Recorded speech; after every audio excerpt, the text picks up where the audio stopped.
Grand Rising. Just in time for this event.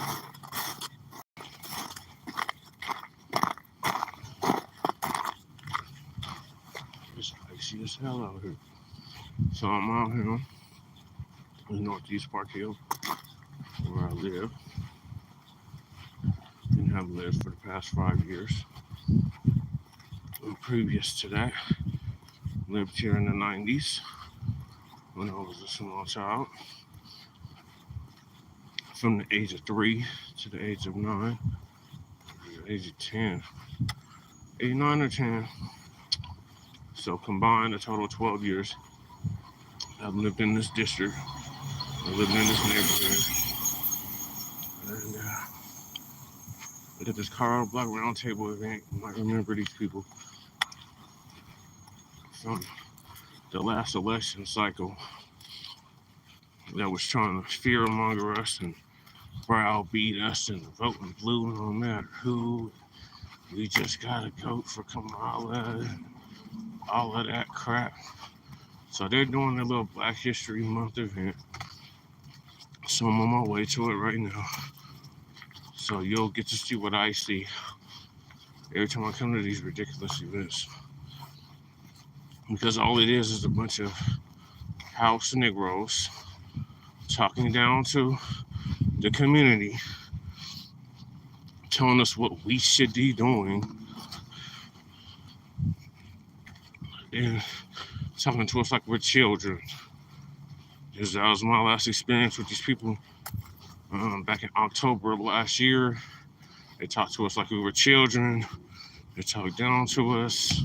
It's the same on John Bailey. We're not your goddamn kids.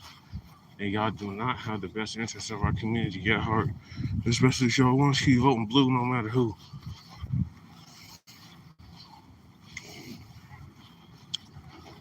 So it's just starting.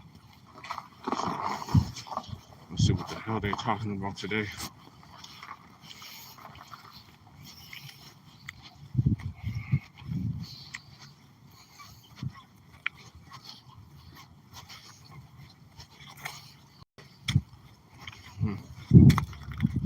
So Lady Chill wanted to come to the event with me too, but it's too damn cold. They always do this shit when it's super cold outside.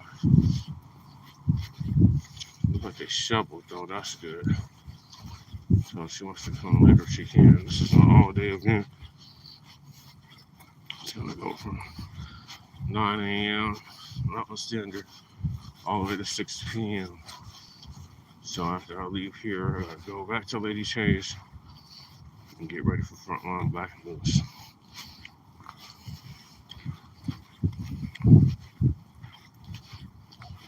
So that's that. Let's go over here and see what these raccoons are talking about.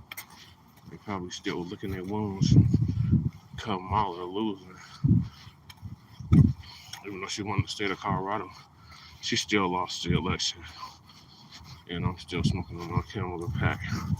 But these people, they're gonna be all sad. What do we do? All of that. They don't even want to hear from the audience though. They just want to talk down to us, talk crazy to us. I think we're just supposed to tolerate it under the guise of empowerment. There ain't nothing empowering about this shit. It's very depressing,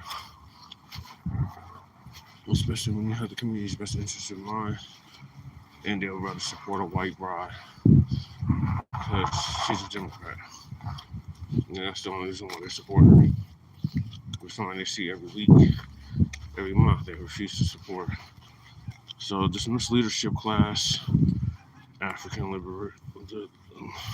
Leadership Group, Misleadership Group is more like it.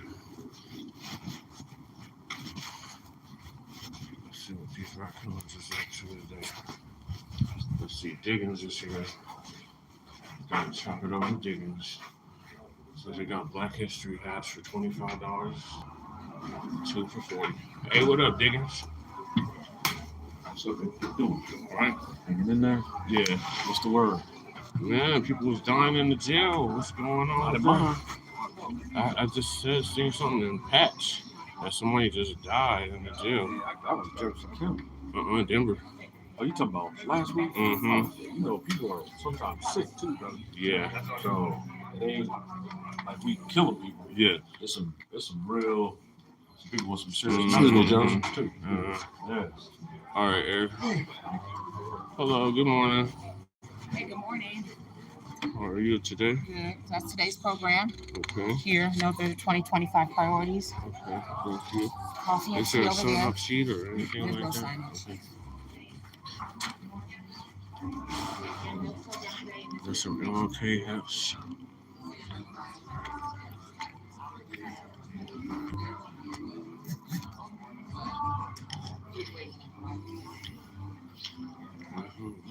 Black history is every month. It's every day. And 365 on a leap year, like it was last year. Alright, y'all, so y'all just one time. Call the Black Roundtable again. Alright, let's go ahead and get the information and share it with y'all.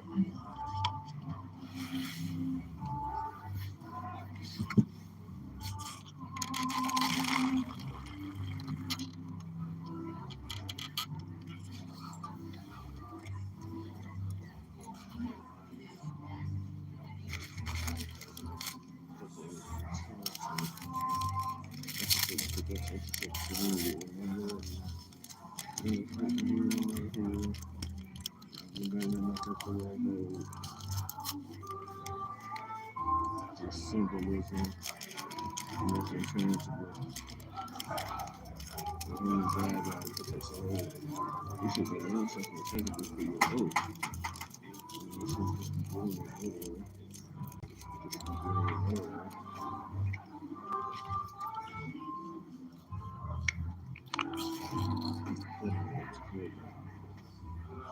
To be a part of this code. No matter who code, I've already done the code thing. I'll never go back to doing that shit. So I'm a free thinker. I think for myself. I don't need no bourgeoisie Negroes telling me what to think, how to think, what to think, any of that.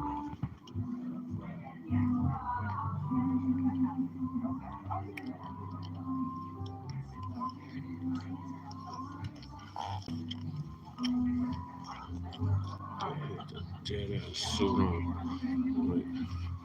Like, I think he purposely does that shit just to piss me off. So now I'm gonna be in attendance.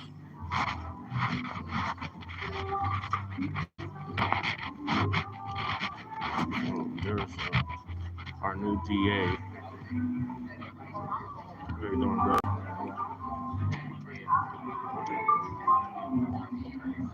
Where do you want to sit? I'm super close. So y'all can hear this ridiculousness. This doesn't even fit. Morning, John.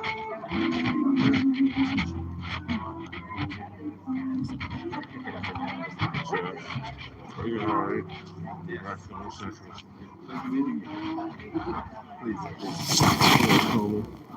The thing behind the governor the other day. Oh yeah? Yeah. You know Danny Jackson, representative from Aurora? Yes, just Yes, occurred. it does. My lady lives in Aurora. She lives in Ward 1. There we go. Yeah, good council here. Okay. Out there in Ward 1. Who's running? Brandy. Oh, okay. Yeah, she's going around in 2026. Okay. Yeah.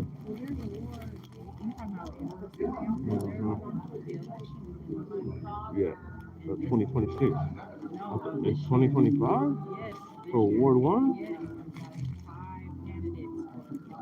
For Ward 1? Interesting. I thought it was 2026. Okay. I'm going to let her know. Yeah. Okay, that makes sense.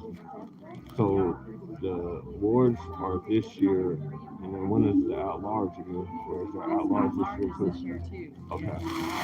So she's either going to run for at-large or Ward 1. All right, well, she better get in the race because there's 5 other people in there right now. All right. Do you know, have they started the petitioning process yet? I don't know about that. I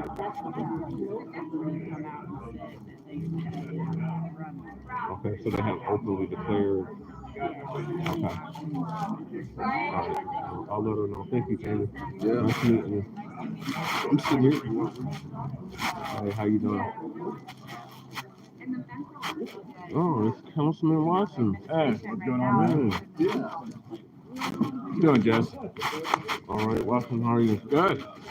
You ready for the last year fundraiser? Yeah. Hey, are we gonna start those meetings back up again?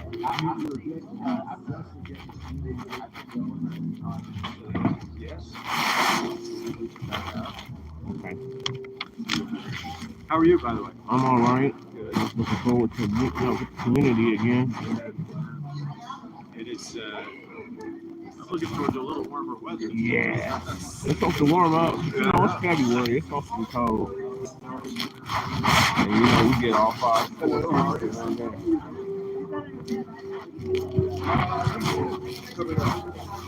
No, this is in the last week, right? So I think it's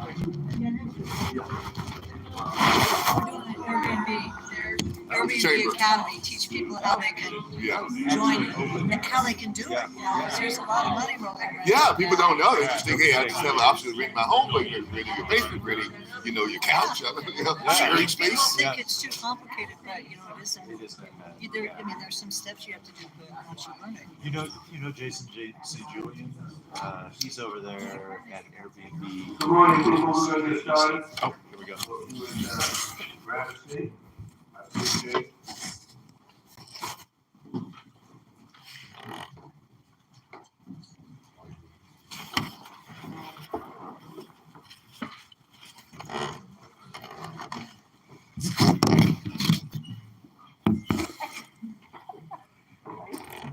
Several weeks ago, maybe even a month ago,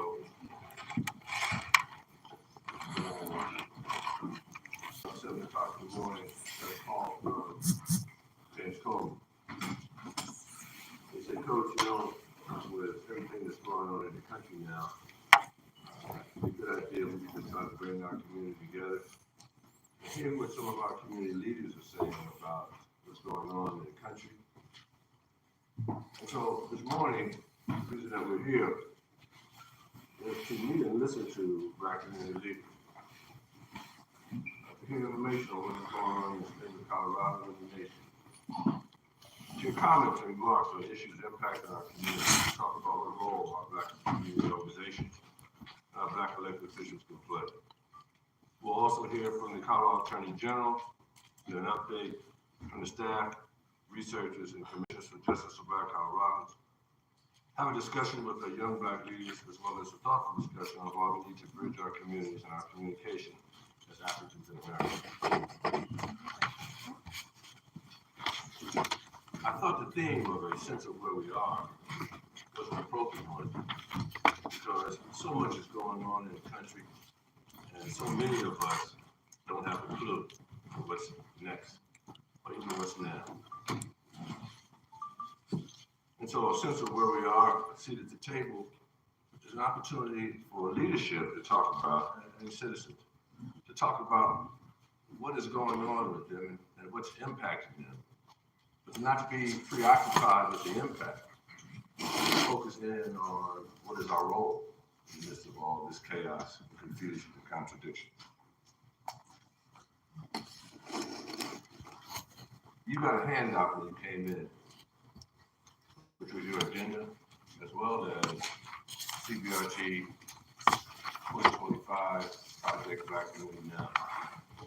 The focus of Black Community Now is to make all of our citizens realize, all of our allies realize, that we're no longer being satisfied with buttered biscuits and chicken. Those days are over. It's about time. If you can't talk about equity, if you can't talk about opportunity, and you can't talk about community benefits, don't mess with me. I've already said it. I'm good at saying that. I'm glad y'all This is a new day and a new way, and we need to make sure that we're clear about where we're going. But this is Black History Month, and I thought it would be good to frame this conversation with some words that may be relevant to you, maybe something you've been thinking about, or something that hadn't crossed your mind yet. Many activists are warning of the return of Jim Crow era in America. But who or what is Jim Crow? Since becoming president, Donald Trump has issued a record number of executive orders. Several aim to dismantle federally funded initiatives based on the idea that diversity, equity, and inclusion, DEI, are goals worth achieving. In response, many commentators have warned Trump may be dragging the United States back to the dark days of pre-civil rights, the Jim Crow era. But who or what was Jim Crow? The term Jim Crow refers to a long period in U.S. history where Black Americans could not exercise the same rights or citizenships as white Americans. Jim Crow segregation began when slavery ended in the northern states, such as New York. Between 1777 and 1830, there was a brief reprieve from some of the era's excesses just after the Civil War, when African Americans could do things such as run for political office, vote, and even own land in the South. But by 1877, conservative forces had regrouped. In the next few decades, they enforced inequality with acts of violence, such as lynching and bypassing laws mandating separate public spaces and schools for Black people and preventing them from voting. The Jim Crow era ended with mass mobilization in the 1950s and 60s of civil rights campaigners, which forced the federal government to take, into the words of President John F. Kennedy, affirmative actions to make things more fair. The character Jim Crow first came to light in 1828 on a New Orleans stage. As an itinerant white performer, Thomas Dartmouth Wright blackened his face and claimed to be mimicking the songs and dances of an enslaved man named Jim Crow. White performers, and later even Black ones, wore makeup and outfits accentuating the supposed differences of Black people from the white norms of beauty.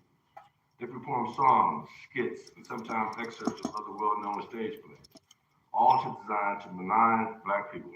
One of these songs was Jump, Jim Crow. Within 10 years of Rice's first rendition, the theatrical genre of minstrels took hold of audiences in the U.S. and spread across the British world, including Australia and New Zealand. Its popularity landed right in the 20th century, as late as the 1960s. Historians have never quite solved the mystery of how, by the 1890s, the mythical figure of Jim Crow became the shorthand name for the system of laws, violence, and caricatures for which Black Americans labored for so long.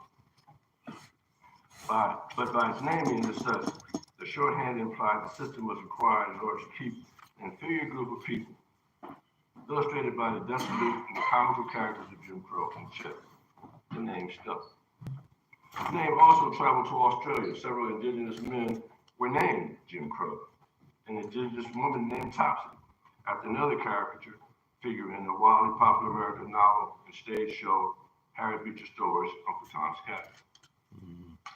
In Central Victoria, Jim Crow Creek was renamed Lani Barana Yaku in 2023 after a long campaign by Jaja Warren leaders.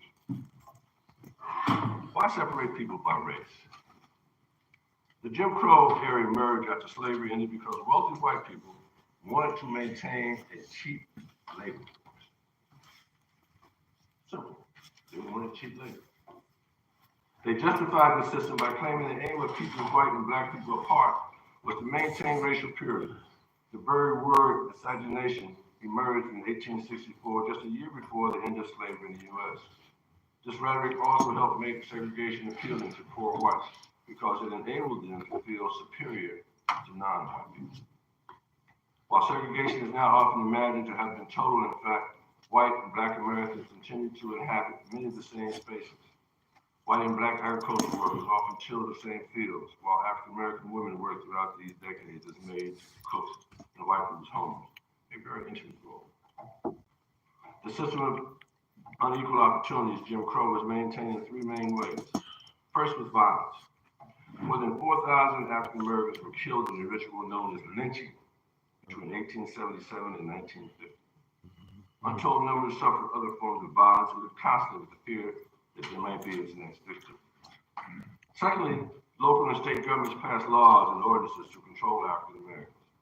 These included dictates on mobility, such as curfew, vagrancy laws to force Black Americans to sign desperately unfair labor contracts, and prohibitions of Black people owning firearms.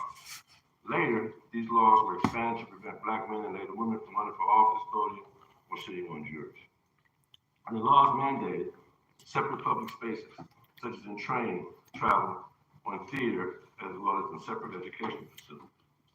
In 1896, the provision of separate but equal public facilities was given the stamp of approval by the U.S. Supreme Court.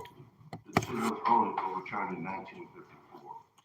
Thirdly, racism that had been underlying justification for the trafficking of 12 million people of Africans across the Atlantic in the slave trade was expanded in new ways. Grotesque caricatures of Black people became a mainstay of consumer goods. Think of Aunt Jemima, pancakes, Uncle Ben's rice, and popular culture. This started with the theaters in the 1820s and then later recorded music, films, radio, and television. Today's picture. Now, Jim Crow is back in public discourse. Conservatives say their anti-DEI policies destroyed the merit-based appointments of genuinely colorful. But the appointment of Fox News host Pete Hegseth as the Secretary of Defense, for example, suggests merit is understood very differently by various different groups of people. Critics, such as Margaret Wayne, the Southern Poverty Leadership Center's president and chief executive, asserted Trump and others' attacks on DEI aren't about particular programs or some acronym. It's just a sanitized substitute for the racist comments that can no longer be spoken openly. Coupled with presidential executive orders aiming to remove birthright citizenship and to expand deportation of immigrants and limit fresh immigration, it is clear Trump's administration is intent on reshaping just who is a legitimate citizen of the U.S. and which groups of people have access to federal support. If there is one lesson to take from the ignominious period of U.S. history known as Jim Crow, it is this. It was overturned only by a dint of African Americans' immense collective efforts. These began with civil court cases in the 1830s, throughout the marching across the bridge in Selma, Alabama in 1965. Plenty of people are looking for their examples of community building, civil disobedience, and collective resistance to once again define the principles of equality and equity. I share that because part of what I've seen here in the long life, the very limited time that I've been on the planet, is that our younger folks, and even some of us who are wise, have no sense of history. We have no clue to how we got here. And many of us, in preparation for what's now and what's next, have no idea of what this orange man in the White House might do. So it's going to be very important for us to have these types of discussions. And so when James said, hey, Coach, I want to bring us together and I want to hear what people are thinking, and I want to be able to use my role as a senator, as a community leader, as a president of Colorado Senate, as the head of the Black Legislative Caucus, as a significant member that's been pushing for justice for Black Coloradans. I want to be able to use that. That's leadership, folks. That's Black folks standing up to say we are going to do the right thing and we're not going backwards. So I think that here's a clear example. Prior to the election, I said, be prepared. Because if this guy wins, he's going to try to return us to the back of the bus. We can see those things taking place. The last conversation we had here, we talked about oligarchies and how white folks use oligarchies as a way of being able to maintain their power and then influence regulations, laws, and decisions that are being made on our behalf without our participation. And so with that, let me bring up my co-host, and I'm excited about this. And James, I'm gonna ask you to go to that piece here.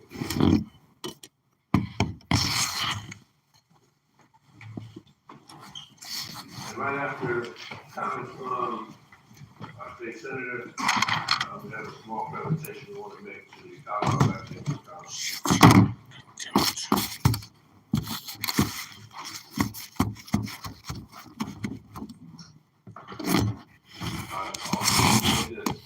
Those who are standing, sitting, and hanging in the back, please find a seat. Please find a seat. Whole lot of our shirt too. 400 years of slavery. Right, that part. That part. Couch right there. Yeah, it's a nice couch right there. And this is nothing disrespectful. 3 of them. Just to make sure that we're all on the same page. Ladies and gentlemen, y'all know James Coleman, Tower 6 and President. Good morning, and thank you, Coach. Thanks for always bringing us together. So what I love about Coach is he always roots us in our history, and he just talked about the importance of history. Because if you're not anchored in something, eventually you'll break away from whatever the movement is. Y'all know the bus boycott lasted over a year, but it was because the people at that time were anchored in knowing their history, but also understanding their value was more than being forced to get up off of a seat, that they would boycott until they got their rights. And so I don't know how many of us are still shopping at Target. No. Okay, I'm just checking, because I know I've seen some people say that hasn't lasted more than a day, let alone 365 days, the way it did with the bus boycott. So, Coach, thank you for rooting us in our history. I showed up to an event CBRT was hosting, and I had on jeans and Tim boots, and I had on a polo shirt. And a kind brother was loving enough to tell me, hey, brother, you're the Senate president. So we need you to make sure you come presented a certain way. I had a conversation this morning with my son about praise versus critique. And it got a little bit more refined this morning as I had a conversation with Sheriff Diggins. Praise is affirmation. Critique is an investment. But when you don't see critique as an investment, you don't receive it. And one thing I know as a kid growing up, it wasn't the critique that bothered me. It was when you stopped critiquing me that I worried you didn't care enough about me to tell me about myself. And in our community, we sometimes shun that critique. We used to see it as love. And quite frankly, there was a time where you wouldn't say anything back because you might get your taste slapped out your mouth. But we're in a different time now. So when Coach tells me that, hey, I need to present myself a certain way, or when Khadijah Haynes calls and says, hey, you know you neglected to recognize Rosemary Marshall at the Black History event on Tuesday, you call her the next day and you apologize. And I did, because I was raised right. We were raised right. We were raised better than currently the situation that we're in. And so the one thing that I will say that I appreciate about this gathering this morning is that we're here, which means we're willing. You always show up. We appreciate that. But at some point, we have to start moving forward and taking some kind of action. So the last thing I'll just share and then pass it back over to Coach is when I reached out to him, and he's always been this way. He always creates the platform. He doesn't just hear what you say, but now we have a conversation because election's over. We have to deal with what we have to deal with.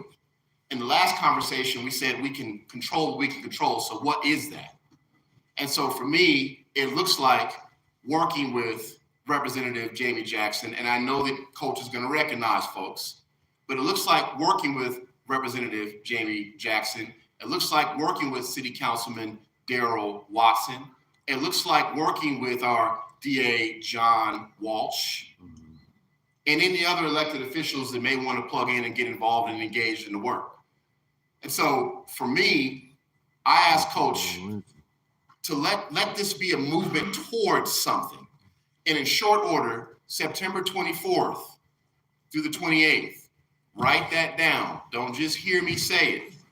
September 24th through the 28th. It's a Wednesday through a Sunday. Coach gave me a platform a couple of months ago, and he was recognizing Congressman Neguse. Do you all understand that Congressman Neguse is not only the first African-American and only African-American elected to federal office from Colorado, but do you understand he is second in command in the federal in the House Democratic Caucus. Yeah. He's second in command, and he's from here, only behind Leader Hakeem Jeffries from Brooklyn. Who is this guy? Who is Joe Neguse from Aurora? Grew up here.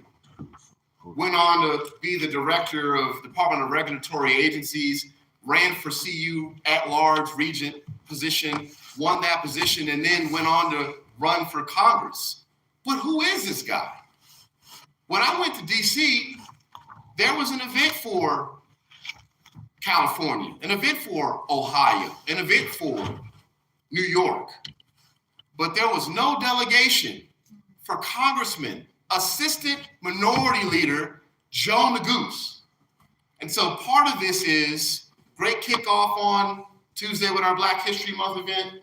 Coach continues to create platforms for us to have conversation, but I know he's about that action. So between now and then, we have work to do, and the point of this conversation is to continue the legacy that Coach has created for us not to just talk about it, but to be about it.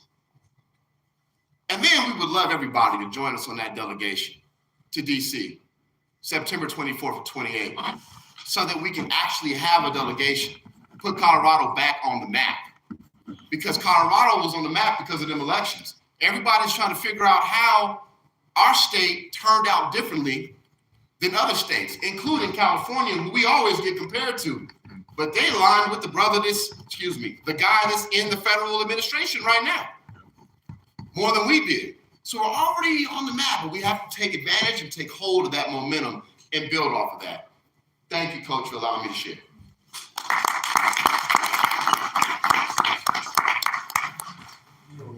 In this time period, this is really diversity, equity, and inclusion has really evolved out of action, evolved out of model cities, evolved out of the Great Society, and constantly evolution of our struggle in this country. I sometimes have a problem with the fact that our whole history is about struggle in this country. Everybody else's history is about enjoying the benefits of being in America, looking at the different things that have happened. But if you take a look at the struggle and take that out, we played a significant contribution and made a significant contribution to everything that's ever happened in this country. And it shouldn't be our story be told for one day with King or 30 days on Black History Month. We should be doing this every day. We should be enjoying, engaging our community every day, and recognizing folks in our community who are doing good work. So today I want to just take a moment and recognize an organization that will probably be one of the most significant organizations, it already is, the most significant organization in this ongoing fight for opportunity and equity and community benefits, not only in Colorado, but in the country. And that is the Colorado Black Chamber of Commerce. Colorado Black Chamber of Commerce is constantly educating Black business, constantly recruiting Black business, constantly trying to start up young entrepreneurs to make sure that they have an opportunity to take part in this particular time. So I'm going to ask you, and James, you have the plaque there. I'm going to ask you if y'all would please welcome the chairman of the board and any board members who are with him. There's the people who are with him. The Colorado Black Chamber of Commerce, Malcolm Evans, president of the board.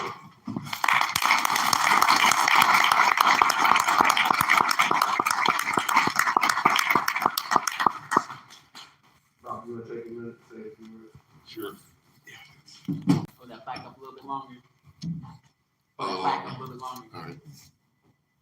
Thank you. Sure.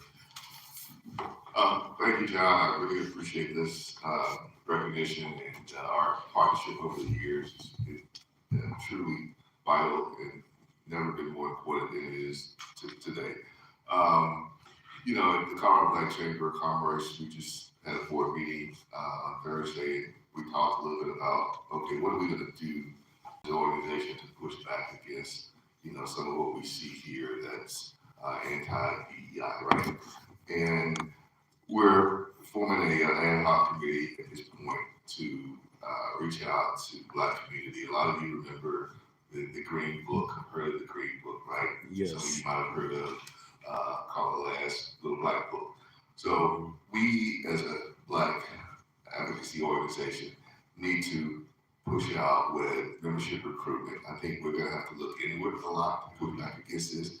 We're gonna have to do business with people that have our interests in mind, people that look like us, that think like us, really are, again, out for our best interests, right? And so that's one of the things we're gonna do. So I'll be out in the community a lot, reaching out to those Black businesses, some of which are in different corners of the state that, don't know each other, that moved here maybe 10, 15 years ago, that don't know about, this organization and the chamber. So that's what we gotta do. We gotta grow our membership, and so I'll ask you all to help me in that endeavor.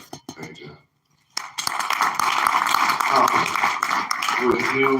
With you and James Coleman, Dr. Anthony Henson, would y'all please start heading toward the stage. Jamie Jackson, Carl Watson, would y'all please head toward the stage.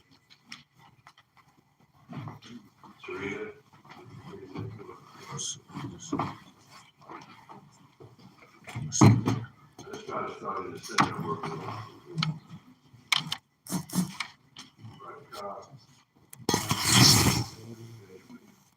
Mr. Cobb.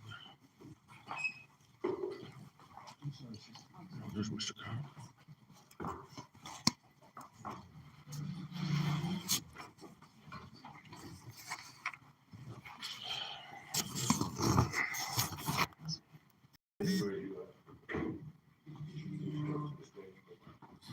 While these folks are getting situated, I'm gonna take a moderator's prerogative and ask my good friend, who is no longer the DA-elect, but DA.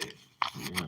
And would you take a minute and share with us the perspective we have? And if, before we go to the lives and line here, we've also done. Thank you, Coach, and thanks for the invitation here this morning. I just want to say a couple of things. Obviously, I think we're all aware of the challenges that are coming at us from Washington, D.C. right now. And from a community safety point of view, I just want to talk about a couple of things briefly so that my colleagues here, the chief and the sheriff, can speak, and also the panel can go forward. First of all, I want to be sure everyone here knows that the Denver DA's office is not walking away from DEI. We're not walking away from our community. It's things we feel deeply about, and it is so crucially important that our office reflect the community we serve in all its aspects. And I just want to be sure that the pressure may come on us, but we're not letting. Secondly, as the Senate President just mentioned, we have challenges in front of us with federal funding. They may retaliate against Colorado because we have stood up the way we have. But we will find ways to get forward no matter what they do. And if it requires litigation with the Attorney General's office to make sure that the rights of the state and the rights of all the different organizations receiving funding are upheld, we will be there with them. And then third, I'll just say one thing that I think is on all of our minds is there's rhetoric and there's action coming out of the federal administration that's clearly designed to scare people, to prevent them from speaking up, to prevent them from acting and having their rights vindicated even in courts. That's on the immigration side, for example.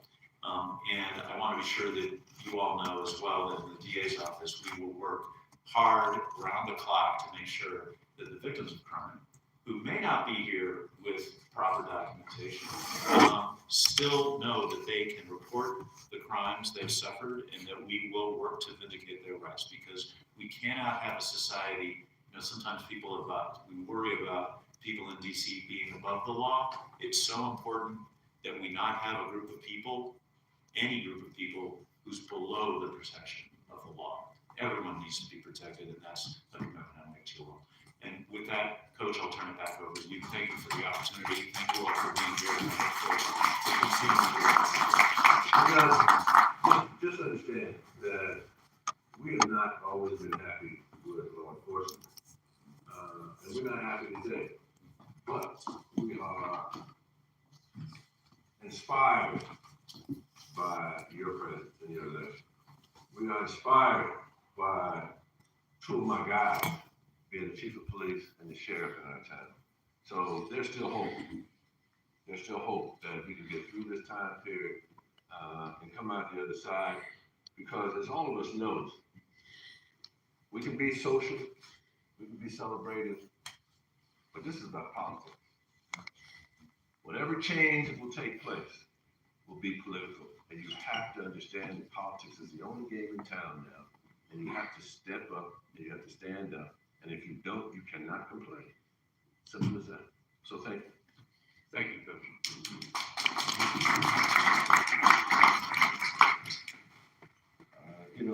I'm not the brightest bulb in the lighthouse. And so I didn't take care of one of my major responsibilities, which I was supposed to do at the very beginning. So Reverend Combs, would you please come forward and lead us in prayer?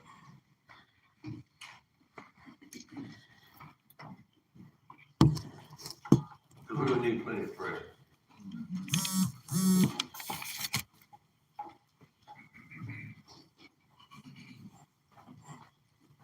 Morning, everyone. Good morning.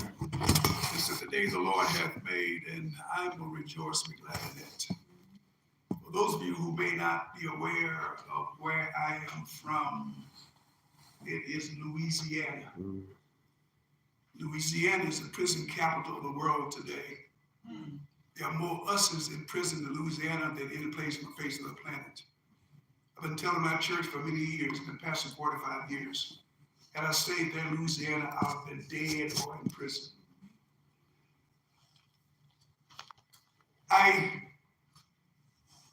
Yes, Lord. Being a high analytical person that I am, God brought to my attention that the power we have as individual persons is a power of process. Ultimately, results in the hands of others and the hands of His. And so God invites us, my sisters and my brothers, He invites us to the throne of grace. God says, ask to receive. He says, seek to find. He said, knock, that it may be open. And God also indicates to us that oftentimes we have not because we ask not. God's all-knowing, all-powerful. As I begin the prayer, bigotry, biases, and hatred, all those kinds of things, core. It's not in skin color. Core is the heart color. God says the heart is deceitful. Doesn't matter the ethnicity, the heart's deceitful and desperately wicked above all things. So my sisters and my brothers, we need in this time as never before, divine intervention. God says in all our ways, not some, not most, but in all our ways, acknowledge Him, and He'll direct our paths. Father God, I come to you with thanksgiving, I come to you with praise, I give glory and honor to you. I realize and acknowledge, Lord, from where our help comes, directly or indirectly, our help comes from you, Lord, who made the heavens and the earth. In you, Lord, we live, in you, Lord, we move, we are animated, and in you we have a very being, and we are who we are because of your grace, your mercy, your long-suffering, your patience, your kindness, and forgiveness unto us. And Lord God, you declared, where there's two or more gathered together at your direction. All right. And Lord, I believe you directed this meeting today. You said you will be present. So Lord, I pray that you sit in the unoccupied seat, give guidance, direction, instruction as we conduct ourselves. That ultimately, this meeting and others, you get the praise, glory, and honor. And ultimately, this meeting and others, we be made for better persons. Thank you, Lord. I love you. Amen. Amen. Amen. Papa, I didn't see you. Could you please join us up on the stage? I said that this is going to be a political question. So having community legal types, having two of our elected officials, three of our with us, will be a good conversation for us. And so, let me frame this, Jenny, Darryl, Jamie, and others, with politics. Black politics and Black power.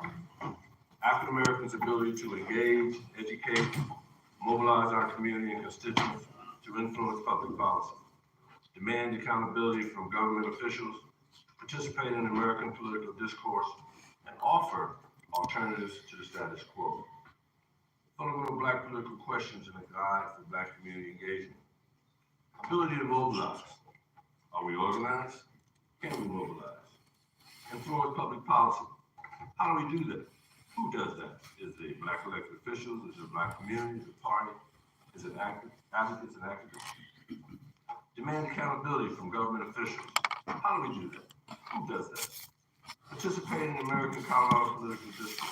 Where? How? Who? At what level in the arena? Offer viable options for our community, city, and state. Where? How? Who? At what level? Identify candidates. Who? Where are they? How do we support them? At what level? Raise funds. Where? How? How do we do that? What are the deliverables here? GOTV. And then, what do we want as citizens as a community? Where is the opportunity? Where is the equity? Where are the community benefits?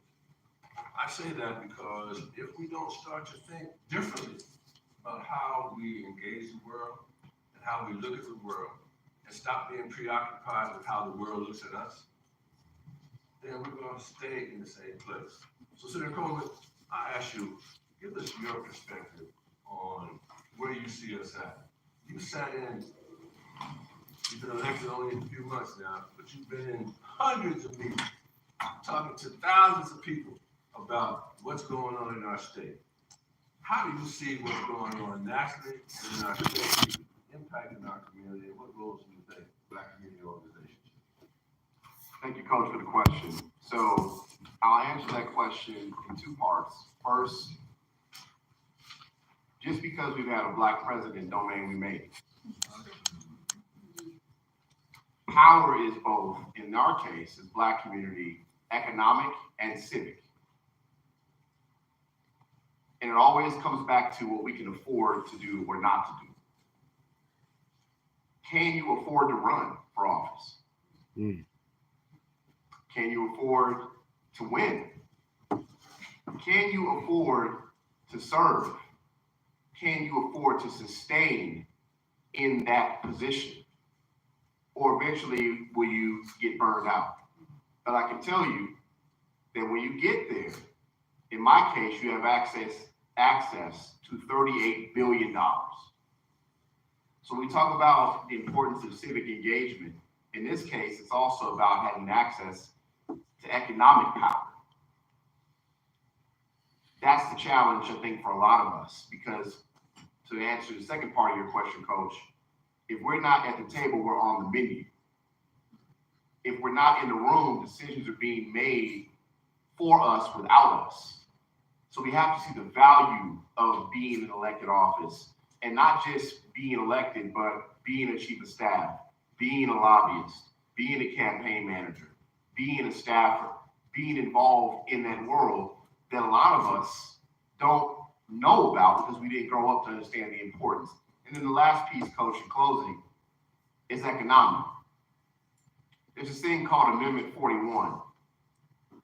It's a state statute that ultimately says I cannot receive more than $50 worth of value from an individual every election cycle.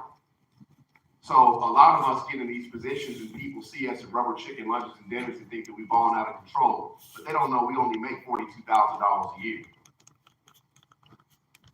So a lot of us are supplementing our income in order to continue to do this work. So my point is, when Coach Bailey has an amazing entity like this, when Papa has ALG, when other entities that are in this room, NAACP, need access to resources, it's incumbent upon us to leverage this position, this power that we have for them to be able to get access to something that we can't take advantage of ourselves legally. So where we are right now in this country is not good. Don't think that we are. But what we can do is we can take advantage of having a Black police chief, a Black sheriff, Black senators, representatives, city council people, school board members, and not just in the Denver area or the metro area. There's a Black mayor in Alamosa, San Luis Valley down south. So what we have to do is we have to take advantage and organize that political power so that we can ultimately come out of these situations and then build the bridge, or I should say build the bench for who comes after. She's not here, but she'll be here. Nicola Parker, my senior advisor, was elected last weekend to be the secretary of the Denver Democratic Party. We'll clap for her when she gets here. Yeah. But it goes to the point that Khadijah made, Coach, and you made to me as well. We can't be satisfied because we made it. We got to make sure that we don't pull the ladder up. That we leave it left down for folks who want to run for office, who want to come behind us. And that's what people did for me to be here today. You know, Jamie, you are fresh and new, yet a veteran in our ongoing journey. Talk about the short amount of time that you've been at the legislature, what you've seen, and maybe even how you hope to impact what you see going on nationally and in our state. Jamie, what you said, Jamie. I was like, again? I don't know if it's a lot. Yes. Bring it close to you. Bring it close to you. Good morning, everyone, and yes, thank you for the question. I am very new to my role. I'm 4 weeks in, but I'm not new to community service and uplifting our community. And so I just think about, the legacy that this is Black History Month, and I think about my Black history and how my grandmother, Appeline Jackson, I used to be here at Zion Senior Center all the time as a little girl, running around. I used to be at the King Center with my dad, running around there, but it really is about the legacy of service and us pouring into others to advance this work and creating opportunities for us to be in positions of leadership. I don't know if you all know, but I used to work for the Denver Sheriff Department, where Sheriff Diggins helped me actually get that leadership role, and he was my chief back then. But that really just speaks to, again, legacy. Like, what are we doing to bring others with us? Like, we need to be coaching, mentoring, sponsoring people so that we can have a seat at the table and so that our voices can be heard. And so in the short time that I have been at the Capitol, I think my role is to make sure that I am advocating for our community, and even in areas where we have good policy, where we think it's good policy, we need to be thinking about the unintended consequences of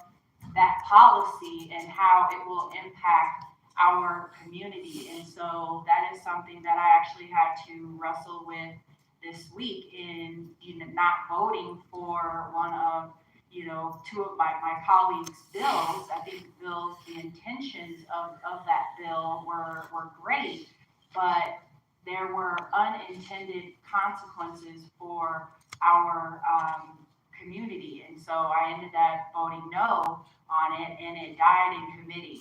And so those are some of the challenges that I've experienced recently, but I will, regardless of what's going on at the federal level, I think it's very important for us to make sure that we stay on mission, that we stay focused, that we continue to create opportunities for others, because what they're doing is, they're utilizing the shock and awe factor, but we need to stay focused on the goal, and we need to be more engaged now more than ever in order to advance this work. And so I'm just thankful for the opportunity to serve. I'm thankful for my colleagues in the Blacc Caucus and Senator Pullman, who have really embraced me and who have been, trying to show me the ropes there. But it really, in my mind, is about us staying focused and for us to continue lifting up others to advance our legacies in the community. Councilman, I got a call after I sent out the agenda. And the call was said, you got a typo in the first line where it says, invest back into the community. I said, well, what do you mean by that? A typo.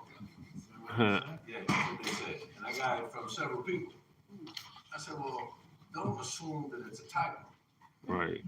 Assume that I purposely Look at put those invest Blacc into our black. community. All things. Because the message is, we gotta get it back. We gotta bring somebody along. I've seen you take on big challenges from tobacco free to trying to deal with what's going on with the little white poles in the street. To trying to make sure that wherever there's an issue that impacts our community, you have not your glasses, but you have a fine-tuned microscope looking at the details. And so I'm proud of you for taking that type of interest in our community. But I'd be interested in seeing and hearing what your thoughts are about what you think is going on nationally, or how you think it's impacting the city, and then how we need to prepare. And just so that you know, and all of you know, on April 26th, we're doing a cabinet in the community. We're bringing the mayor and his staff out here to talk to April 26th. about what each department is doing in the city based on what's happening nationally and what's happening in our state. But give me your perspective as a councilman sitting in the city, sitting in those council chambers, talking about issues that impact our community. What role do you think you can play or we play? Coach, thank you so much for having me. For folks who may not know, my name is Darrell Watson. I'm the city council member representing East Side, all of Klein District 9. So that's all 5 points: Globeville, Swansea, Park Hill, Whittier, Cole, all the communities that were redlined, that we were not allowed or permitted to live in, that we had to stand up and fight for. It is a great honor, and every day that I sit on that dais, sir, and to each of you here and the folks here on the panel, I take that mantle and understand the importance of my role. I want to reflect back, Coach, on the importance of this moment. Mayor Johnson is going to be going to Congress to speak in front of a congressional hearing in the next few weeks. Now, I was at a meeting the other day, and someone pulled me aside and said, hey, the city is paying how much money for an attorney for Mayor Johnson to sit before Congress to defend our immigration laws? And they were blown away about the cost of the attorneys. And I had to remind them that Mayor Johnson is going to be in Congress speaking in front of a hearing of folks who are going to want to trip him for the laws that folks at this table helped create, that the Black leaders that you elected in the legislature and in city council that we created. That man is there to fight for us. And to answer your question, Coach, the impacts of the national agenda against Black people that we're seeing is coming home to us. This hearing for Mayor Johnson isn't simply to talk about Venezuelan immigration. We have immigration from Haitians. I'm a West Indian.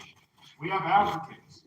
If folks believe that ICE is going to stop at deporting legal and also folks who are seeking asylum that are from Venezuela, they're going to stop there and not come after Haitians, not come after us, and anyone that looks like them adjacent, you're fooling yourself.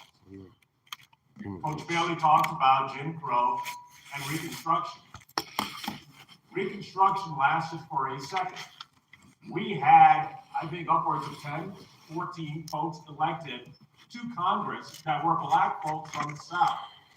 And within a day and within a week, they were kicked out of Congress and lynched. Yeah. I think it's important for us to understand the role of the local communities and the work that we are doing to ensure that we are the bridge and that we also are the wall to stop those infringements. And that begins with us fighting for the right for all citizens, all residents to live in safety in this city that we love. And so I'll be very quick on the other parts here. We're looking at our schools, working collaboratively between city council and school board to make sure that when you see the federal government say, hey, we can't have non-gendered bathrooms, they're not talking about non-gendered bathrooms. They're finding ways in which they can divide our community, identify a marginalized group and say, we can come after you. The lady who filed that lawsuit or charge, her kid was in that school for, I think, 4 months, and then they went back to Texas. How many? 3. So I gave them some credit, and I try not to give people credit. 3 months. They came specifically to file that suit. And then they went back to Texas. And why? Because they believe that we teaching our Black children our history is something that they do not want and do not believe in. So this is not about non-gender bathrooms. This is about them breaking down the laws that we have to protect our families, starting first with one minority community and then coming after us. Our role is to make sure we see clearly. And with a scalpel, we confront, we push back, and we fight. Unless we are together in solidarity, we will be picked apart. And that's what they've done throughout history. My brother here, Coach Bailey, walked us through our history. Let us not relive it in the way our ancestors did. Let us guide the path to make sure we are pushing back as hard as they are. Thank you, Coach Bailey.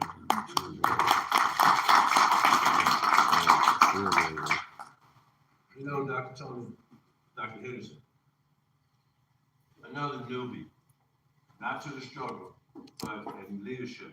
He's the new president of the Denver NAACP. As I look at this national deal, national engagement, one of the things that I keep getting sidetracked with is that there seems to be some stuff that the orange man is throwing on the wall. Because these executive orders, a lot of them require congressional approval. And so for him to throw this stuff up there was really, again, back to the confusion and the contradiction and the chaos. Then when I decided to take a little closer look, it became obvious that all of this stuff, this confusion, is really about trying to get us to not look at what the real issue is, but to look over here somewhere. The main thing is tax cuts for the rich. That's what this is about. And they can sit around and put Kareem and whoever else in positions of leadership for Black History Month. I'm not sure it was Kareem, but they just talked about 3 Black folks that Trump celebrated for Black History Month. All part of the game to get us looking at this, not being able to really deal with tax breaks that come to total. The oldest civil rights organization in the country has put forward a guide, a DEI guide, to be able to look at, one, those companies that are pulling back, and those companies who are standing there. While I didn't necessarily believe that we needed to go to Costco and share with them how much we appreciate it and buy more stuff. It was very simple. Send Costco a letter saying, good job. Then encourage all those Black people to go spend money in the Black community with Black businesses. Right. If we're going to do that, that's what we should do. We should not be right. around ourselves just to go one place for one day to celebrate them. Because Costco is just recently coming to the table. They weren't always there. None of these corporations were always there. So I'd be interested in your take on the guy I'd be interested in your take on the NAACP's efforts relative to DEI, but also your personal perspective on what you see going on. Thank you, Coach. Well, I'm a simple guy from Canton, Mississippi. I don't know if you ever heard of the Canton Spirit. That's my hometown. Okay. My house is literally 5 doors down from the house that Harvey Watkins and his families grew up in an area in Canton, Mississippi called Redbud Park. So we're simple people. I think one of the things that we as you alluded to, is that we have always gone for the smoke and mirrors in our community. Dr. King himself said this after after the legislation was passed. He said that he was afraid that he has led his people into a burning building, meaning that all the things that we did for integration, what we discovered was that we had started cutting out the growth that had already taken place in our community, where we had hotels, we had stores, all of that kind of killed the entrepreneur spirit that was already in our community. So I'm in agreement with Coach that while we should be, I guess, thanking Costco for doing what they should be doing, I think more aptly we should be spurring on one another in the communities, in our communities. I mean, how many Black dry cleaners do we have in the community? We're talking about making housing affordable, and the question always should come back: affordable to who? Exactly. And so most of the time it bewilders me. I'm shocked. I'm dismayed how we get so many people to vote against their own self-interest. We had so many people in the South, where I'm from, that went to the polls or either neglected to go to the polls and not understanding how not going to the polls was voting against your own self-interest. And by going to the polls, voting about things that for me, even as a minister, that's just not going to matter. It's not going to matter who's marrying who if at the end of the day, neither of them care about the interests of the community overall. Right. And we're trying to get in people's bedroom when the truth of the matter is that when we go and walk around the city, most of the people that look like us don't have a bathroom to go into. We're trying to legislate whose bathroom, who they're going, bathroom they're going into, when the truth of the matter is that some of us don't have adequate bathrooms to go into. And so I think that one of the things that we have to start doing is start putting the main thing. Are our children going to school and getting the old school 3 R's? And in most of the cases, they're not. Are the people that we're serving, do they have adequate housing? And most of the time, they do not. And while we celebrate the things like having a Black chief of police, a Black sheriff, what's the succession plan that we have to have Black deputy chiefs? What's the succession plan? And sometimes, even in our own community, we are big at Dr. I can't remember his name. Eric Dyson said that sometimes we are good in our communities having great funerals, but we don't have a succession plan. We're working on that. That person to your left is part of the succession plan. The person on the other side of the old brother in the middle of her is part of the succession plan. The young brother who is at the end there, Papa Dia, is part of the succession plan. So we're gonna work with you, and we're gonna continue to do our work But I'm glad that you're there, Brother Henderson, and look forward to working with you from CBS. Papa, it's Black History Month. We're here as African Americans and allies. People who understand. Like James, got a call from you a couple of weeks ago. And I'm gonna give y'all the African accent. Brother John, you know, boy, we need to do better. Oh, we always gotta do better. I said, Papa, what are you talking about? There's so much going on in America today. There's so much going on in the world today that all Africans in America need to come together and start to communicate with each other, to start to engage each other. Because if not, they're gonna get us all.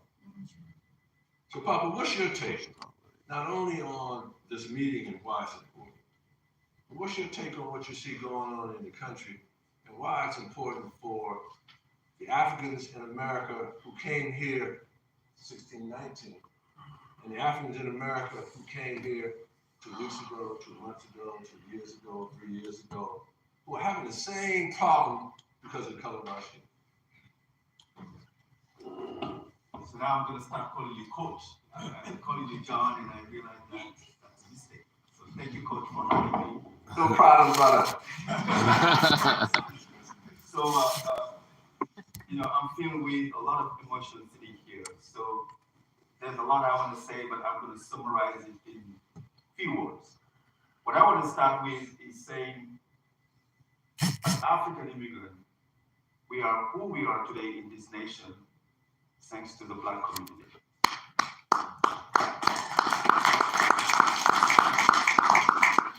And we are nothing in this country without the Black community. And I think there's a lot of definition that has been put in place. Because the first time I came to this country and I was filling out applications, I was forced to check the box. The box that I didn't know what it meant. African American.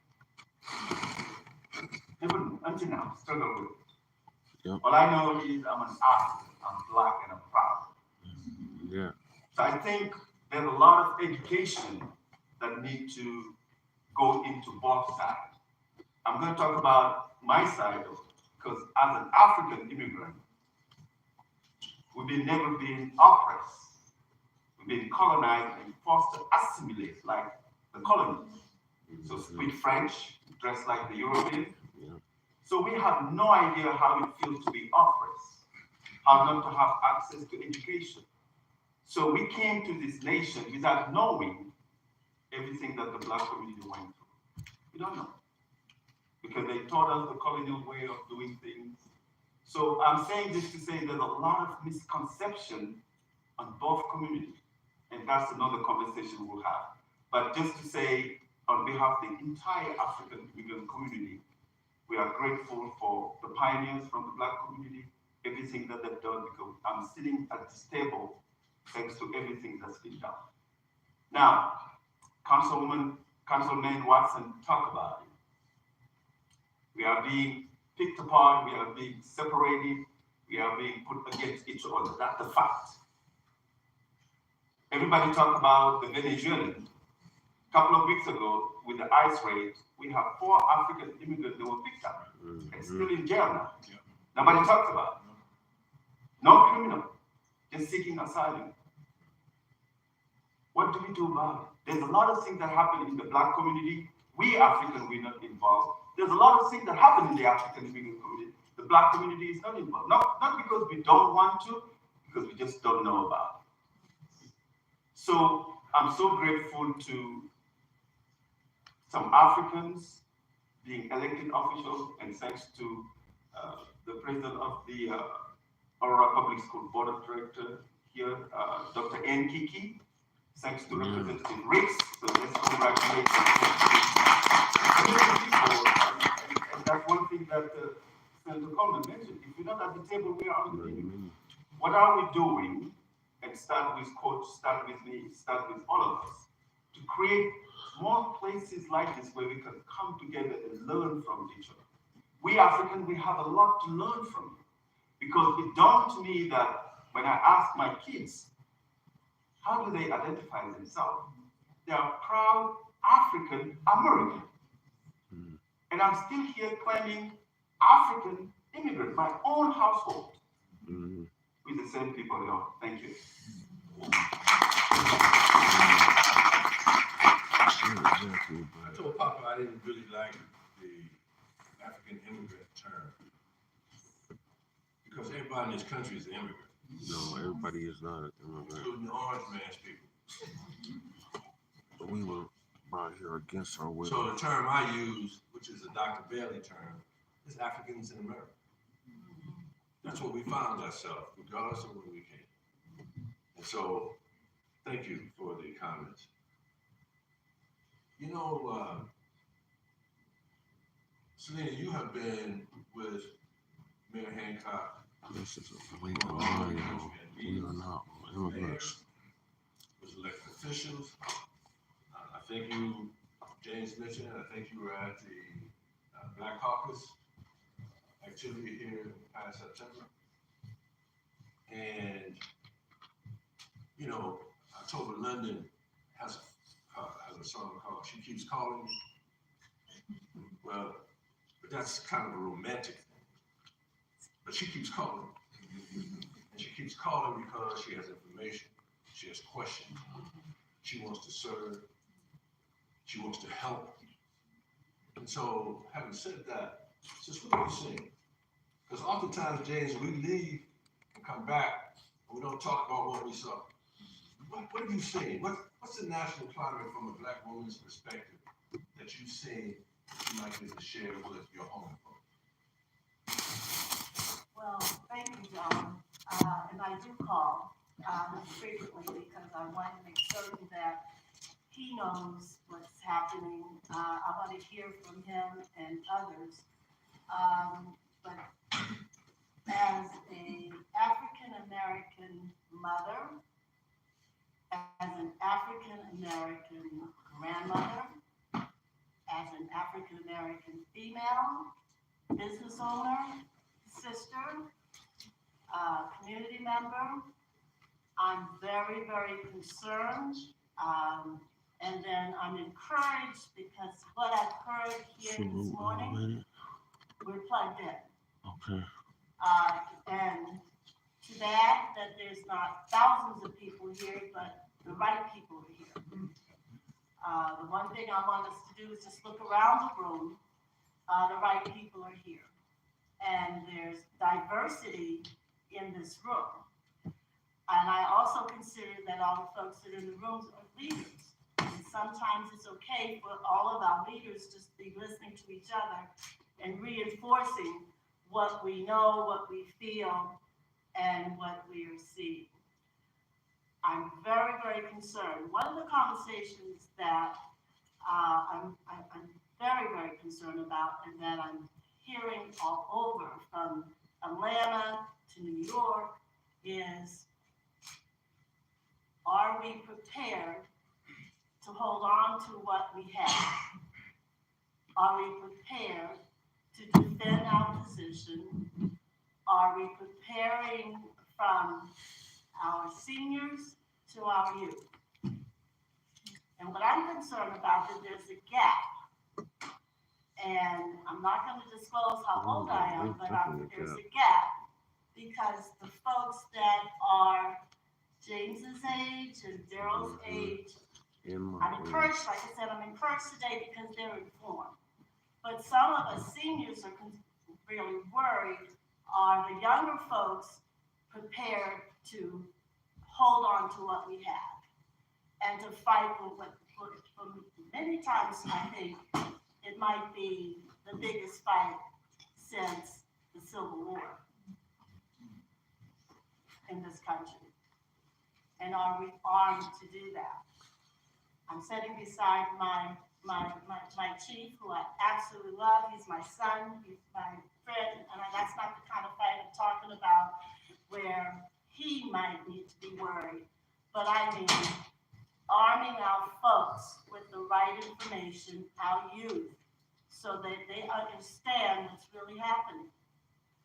I believe that James Coleman and Daryl's age, they understand, this group understand our history, but I don't know if they really understand our history.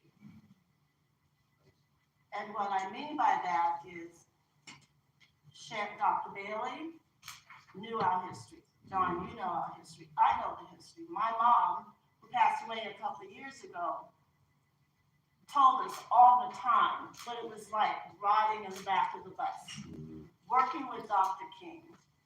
I remember folks like Manolo Upshaw that used to call me when I was working at the hotel a few years back and said, hold tight. You have to, we've got you. She was with the NAACP, because at that time that hotel that I was working for was being boycotted. And they educated me on what boycott means. They educated me about our power, our economic power.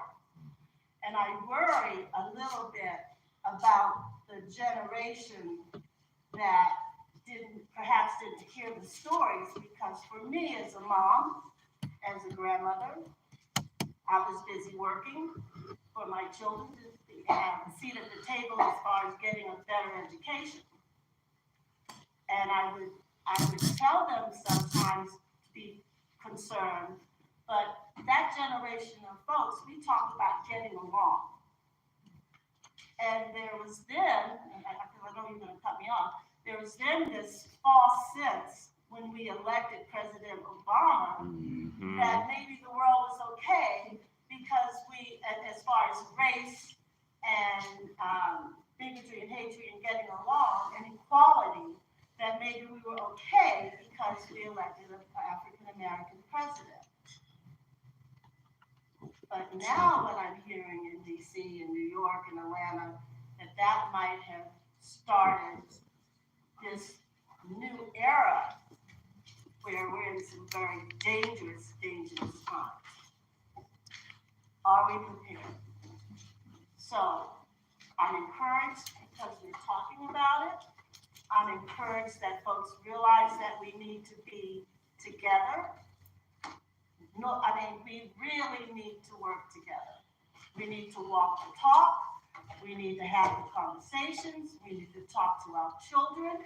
We need to let them know what peaceful protest, what that means. We need to know what agitation means. We need to know what good trouble. We just need to be very much aware. Thank you. You know, you mentioned our young folks and the history, and I tried to give us a little semblance at the very beginning of the meeting. But I asked one of my young people who my wife and I stood up for when there was a question about whether or not she was competent and capable. And Sharon's position was, if you don't give her the job, then my competent and capable behind will be at every school board meeting confronting you on one question: why not? And so, for those who don't know the principal of East High School, this is Tarita. Yes.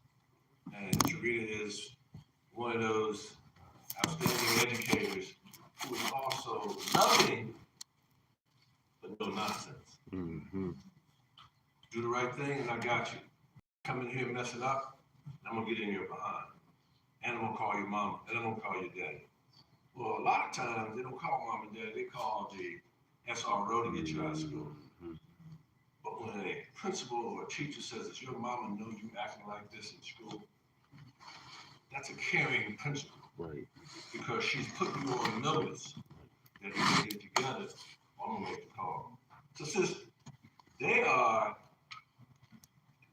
two things. DPS is right now dealing with Department of Justice and ICE on coming into schools. Thursday of this week, Tony Exum and Virginia English had a press conference to deal with bringing Black history into the classroom for the very reason that Selena just mentioned and others have mentioned, that our kids have no sense of what's going on. You know, folks don't realize that Black history is American history, and you can't get rid of that. You can't whitewash that. That experience has happened. So, Serena, tell us what you see going on from a school leadership perspective, and maybe even tell us where you might need some help. Thank you, Coach. I want to shed some light, and I appreciate the councilman for calling out, I think, where there is the interest in dividing and where sometimes people don't always know the foundation of some issues.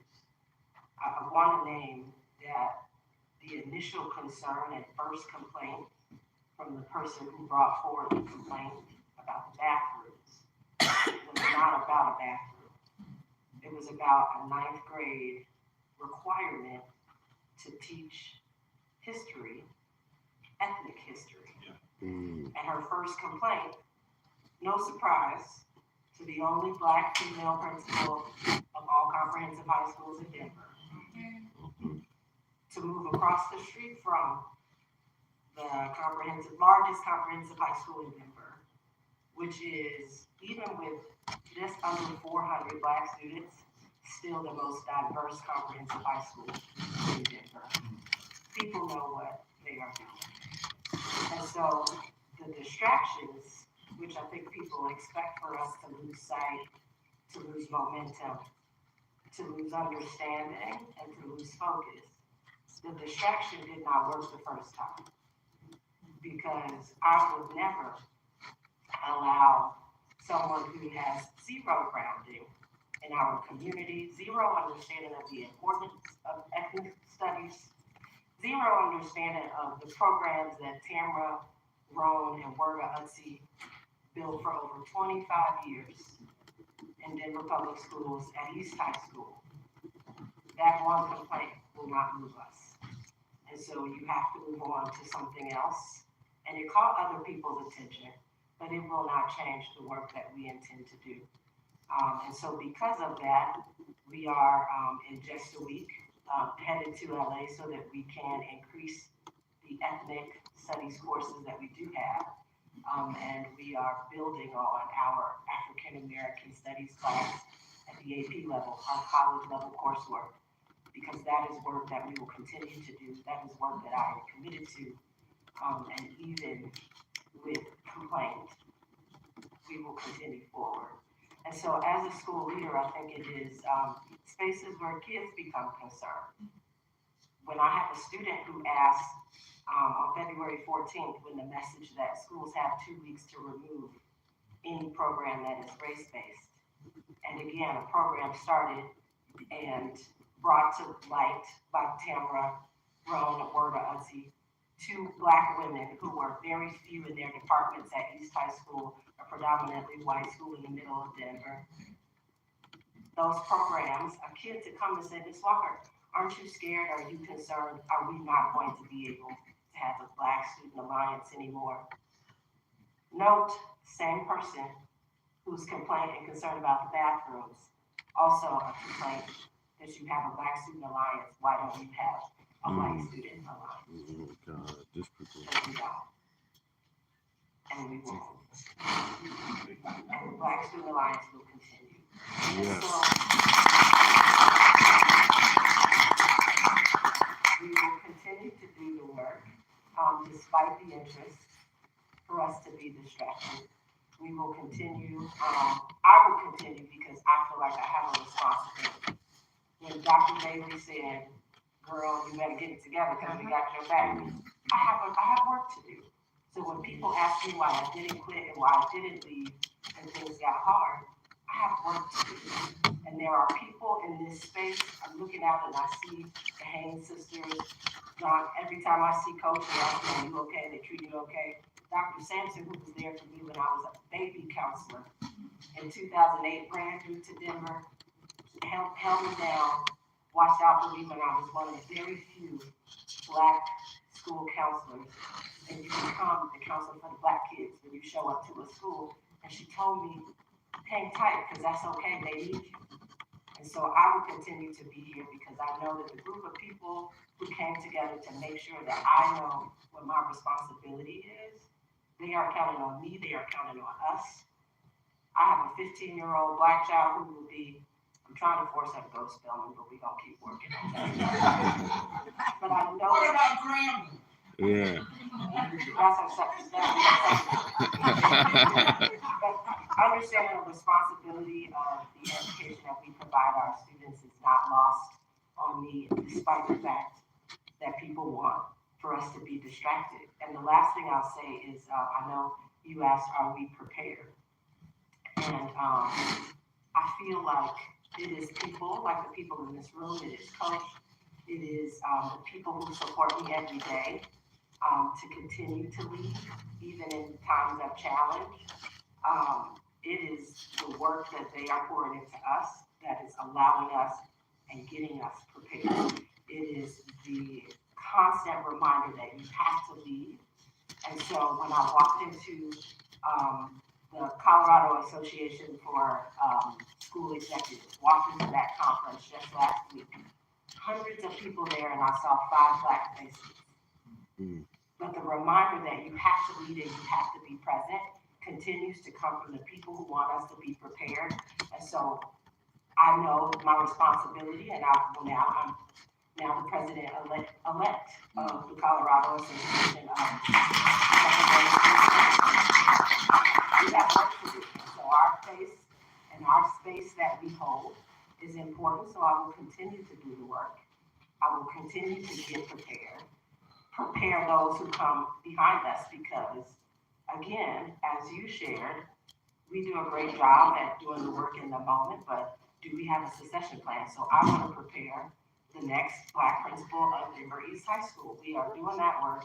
We'll continue to work. And I appreciate what people are doing to keep us grounded, to keep us strong, to get us prepared, because distraction is there, but we are ready.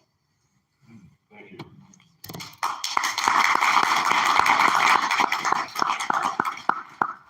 Malcolm, invest Black into our community, not a typo. Right. And that's what you've been doing. That's what, as a matter of fact, she's not here. But in her absentee, I think it's important for us to acknowledge the good work that Dr. Cole has done at the chamber since she's been there as a new president. And you tell her that the Black community is your take on investing Black and what you think this national climate means. Well, thanks, Amy, for this opportunity. I think invest Black in America, right? I mean, it hasn't been more important in this time than probably going back to Jim Crow, right? I mean, because a lot of our dollars, you mentioned the Costco situation, a lot of times, we in the Black community feel like if we put our dollar in Costco, we're getting more value for the dollar. And unfortunately, some of that sentiment's still out there, right? I think it's gotten a lot better, but as chair of the Black Chamber, I try to make referrals to Black businesses, what I can and do often. But a lot of times it's that feeling that, well, am I going to get the quality of work, right? That'll separate us and divide us, right?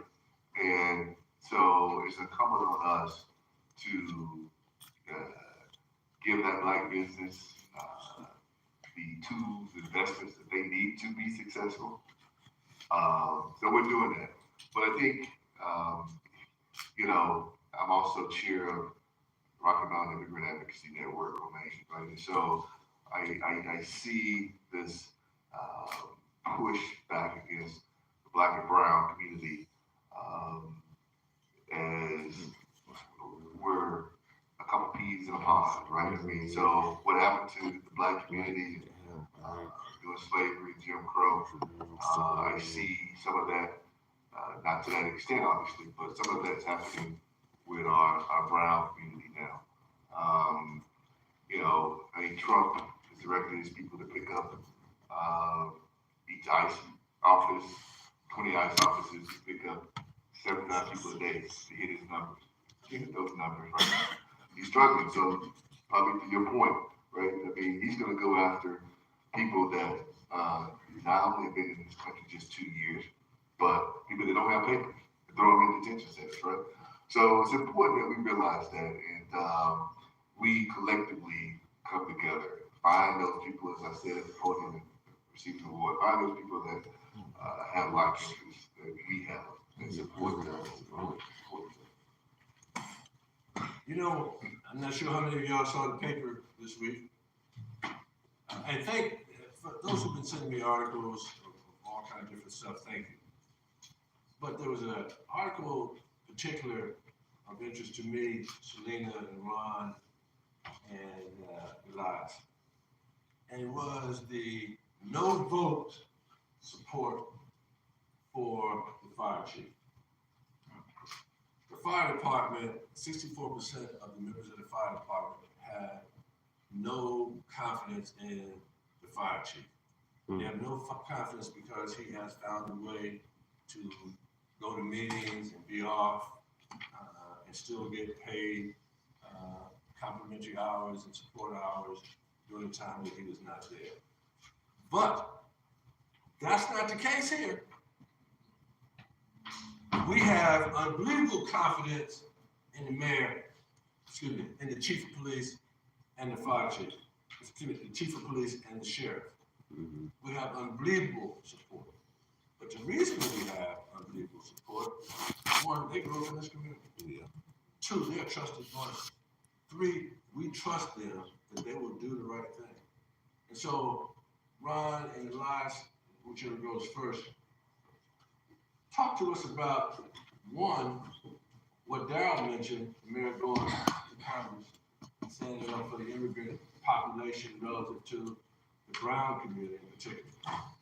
But I'd be interested in what is being brought to the sheriff's office relative to this immigration issue. What is being brought to the police department? What are they asking you to do? And when ICE and those folks show up at single apartments or whatever apartments, what does it mean for the local police and the local sheriff here? So can y'all share a little bit about what y'all think this means to the both of you and your department? Thank you, Coach, for the question. You know, I, in forums much like this, have often said that what creates a safe community is when kids go to school, people go to work, people feel comfortable calling the police when they need help. And it's not helpful when there's fear in the community in doing those things because they're afraid that maybe they won't be able to go home. And so, or they won't be able to continue to live in this country and seek the privileges in this country that they are seeking. So I am in strong support of the laws that currently exist and certainly strong support of our mayor, who is going to continue to defend that position as a city. You know, one of the things that he said just yesterday at an event that I was at with him, he said that we will not be bullied, we will not be blackmailed away from our values. And again, our values are to make sure that we have a safe city, and not just a safe city for people that are legally in this country, but everybody who lives here today.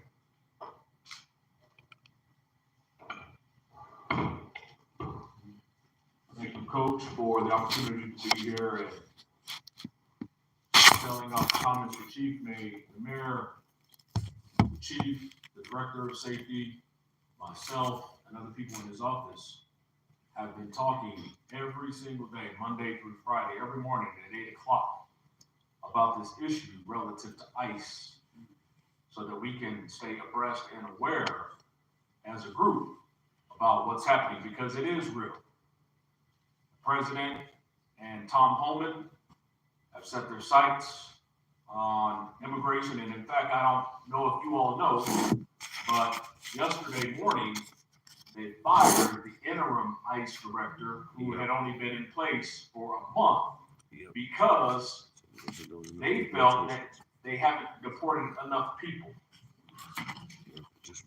That speaks volumes. That person had only been in place since they came into office, and they already replaced him because they didn't feel like he was deporting enough people. So for us at the local level, it's even more important to stand with the immigrant community, whether they be Black, brown, or from wherever they come from, and let them know we're not agents of the federal government. The Sheriff's Department and the Police Department enforce local law. ICE is a separate entity, and we don't enforce immigration law.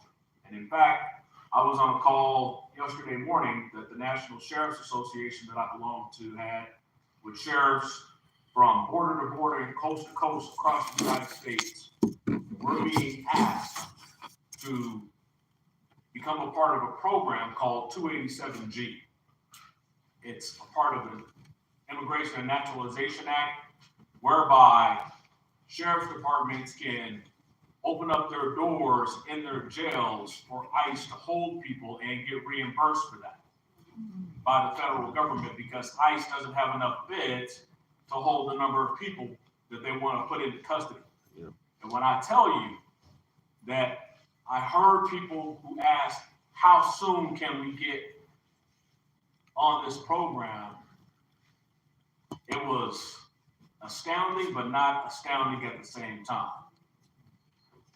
Because while we're standing on the fact that we're not in the same space of immigration enforcement, there are a whole bunch of people that wear the uniforms that we wear that are. And that is just the reality. So in Denver, we're going to do everything we can to protect the citizens and the people who are in the city and county of Denver, to ensure that they know that we're protected. We stand with the mayor. We're preparing him for his March 5th House Oversight Committee meeting, because it is going to be a very tough conversation. You have Marjorie Taylor Greene, who's a part of that House Oversight Committee. You have Lauren Boebert. You have Gabe Evans, who is brand new and who wants to demonstrate that he's aligned with the values of the president, who we know are going to attack him. But what we know is that the work that we're doing is real. We have been doing everything that we can to help the people in the city and county of Denver. And we're looking forward to helping the mayor, along with the city council and everyone else, in defending the city and county of Denver's reputation for being a welcoming city.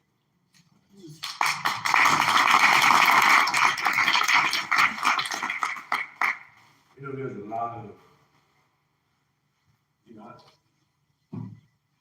I said equity, opportunity, and community benefits. There's a lot of stuff happening in our community that many of us don't know about, especially economic projects. Raj, can you take a minute and maybe give us a thumbnail sketch of some of the things that you see? You were at Otis, you see economic opportunity things going on in our community. Can you talk about that for a minute? Maybe what you see, maybe the impact. Sure. It's a pleasure to be here. You understand what I'm hearing is a call to action, and we are the messengers, and everyone here is part of the messengers. It's unfortunate that we don't have more of these speeches to share the information. You know what's going on here in our great city. We all know about the micro golf course. That was one of the first CBA's community benefit agreements in Denver. I think the first one was actually Santa Fe, not Santa Fe, but Broadway. One of those things that's under wrap. It benefits the community with jobs, housing, contracts. I'm not going to go on about what the community benefit is, but say there's an opportunity now for community benefit, several community benefits here in Denver. Number one is 4050 Colorado Boulevard. There's a group called Ellington that partnered with Urban Land Conservancy that is going to build some housing. There's an opportunity for community input. This is a call to action to get with me or John because we need the voices. We need to be a part of what's going to be developed there. That's one. There's another one in Montbello that's being developed by Del West. Community's not there. I haven't seen the community there. We only have a small window to really impact what happens in our neighborhoods that were once predominantly Black. When we look at Montbello and Green Valley, those were the last two left. But one of the things that I think we need to take advantage of is the Park Hill Incubator for small businesses and possibly nonprofits. There's a Pepsi Center, not Pepsi Center, but a Pepsi bottling company that just opened up in Montbello / Green Valley Ranch, and Coca-Cola is in line. We need to be at the table and at those meetings for community benefits, so that we can have some jobs, so we can have financial literacy and possibly wraparound services. There's another development happening in Northfield, Shops in Northfield, where we'll be housing some retail space for us. So many folks don't know about it, but as a representative, not today, but of VETO, which is Office of Economic Development and Opportunity, I get to hear about these things and go to these meetings and really try to engage in these grassroots communities. Montbello 2020, MOC with Khadijah and her group. I think about what we don't have that we need. And right here in Northeast Park Hill, we have not had a neighborhood development plan, a neighborhood plan for over 25 years. I've spoken with Councilwoman Chantel Lewis, and it's in the works, but we need input from community. I can't make the community plan by myself because it looks like it's just me. We need all of you, all of our messengers. This is another call to action. I also think about opportunities through VETO, say for instance, there's a bio fund, business impact opportunity fund. Not that I'm managing that program, but I send out emails probably 10 to 15 times a day of opportunities. Not that I'm managing them, but it's just information. That information sharing I think is so important. There is a daycare out in Montbello called VFS, who's looking to expand and have more focus on special needs children. We know that child care is huge here, not just in Colorado, but in Denver, but across the nation. So once again, just encouraging folks to be a part of the conversation. We also have a newly developed senior computer center in Montbello at the Ari Taylor building, which I think folks in Montbello, Northeast Park Hill, and Green Valley Ranch can take care of it. We can build this program because our seniors sometimes are left behind. I think it was Selena that talked about the gap that we have with our youth and our seniors. It's a real thing. And I think it's all incumbent on all of us to close that gap and engage with our youth because they are our tomorrow. I think that's all I have right now, John. You know, there's also development going to Five Points, right? Yep. They're building and developing the Five Point Strip. This building that we're in is also up for a grant.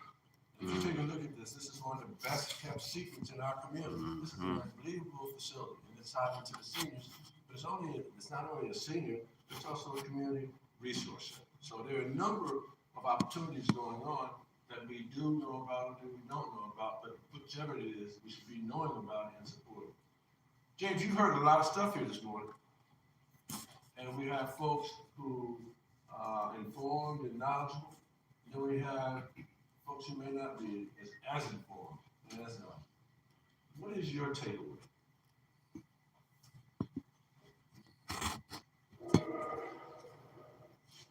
Thank you, Coach, and thank you for all who have shared. I think I have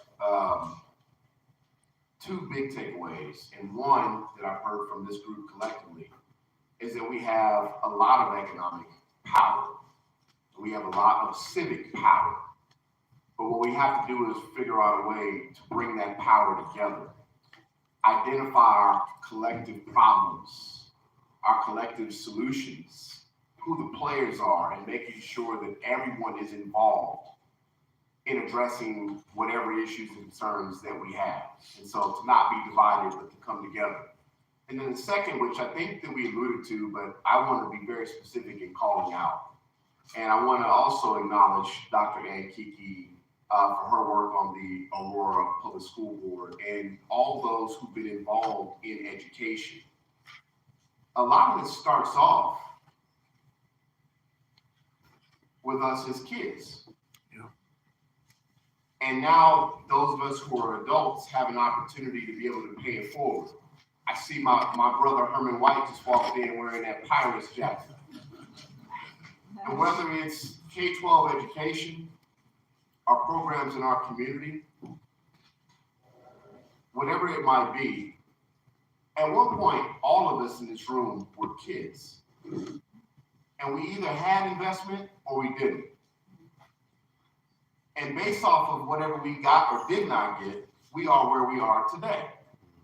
And there are others that are where they are, and they're not here in this room. And they may not be doing as well as they could have been if they had the same opportunities presented, but also if they had taken advantage of those opportunities. And so I think as much as this is about us right here, right now, and we think about this in context of adults, I think about this the same way I do about keeping our numbers in the Senate. 2026 is already here. It's too late if you haven't figured that out by now. 28 is already here. 2030 is already here. We can't ask for help when we need it. You get it before you do. You go to people before you need help. And so as we're thinking about our young people needing help, the next generation that comes, I think the goal for this is that they're not having the same conversation we have in 10 years from now. They have to be involved in that, but at the same time, it is our responsibility to make sure that they are not having those same conversations 10 years from now that we're having today. And I know we can do it. We will do it. We must do it. And I'm excited to be on the other end of that finish line with you all when we get there to say, we did it, we were able to get it done. And as the pastor started off with, we don't do it by ourselves. But I'm very grateful that God is also involved in that process.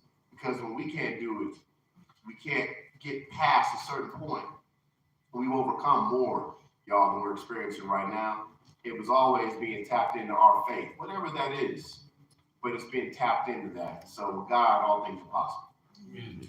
Amen. It's interesting that you bring that parallel between this conversation and the next generation. Because at 1 o'clock, we're having that next generation conversation. But I think what's really interesting is that a statement, when it comes to the most influential, important measures of social progress, income, poverty, education, home ownership, the gap between minorities and whites in Colorado are worse now than they were before the Civil Rights Movement. That statement is 20 years old. That statement is 20 years old. So we're still having that same conversation, which is why my concern about equity, opportunity, and community benefit. Because heretofore, we have supported one political party over the other. Yes? Yep. 95%. We don't have a whole lot to show for that. Nope. And now that the Democratic Party in particular are questioning their new direction, questioning the message, it's very important for us to make sure that our voices are in that conversation, that our voices are part of that journey. And so, thank you for coming and sharing that. But hold on. I also want to take a minute because I'm oftentimes accused of, John, you minimize or restrict or muffle the community participation. I don't do that purposely.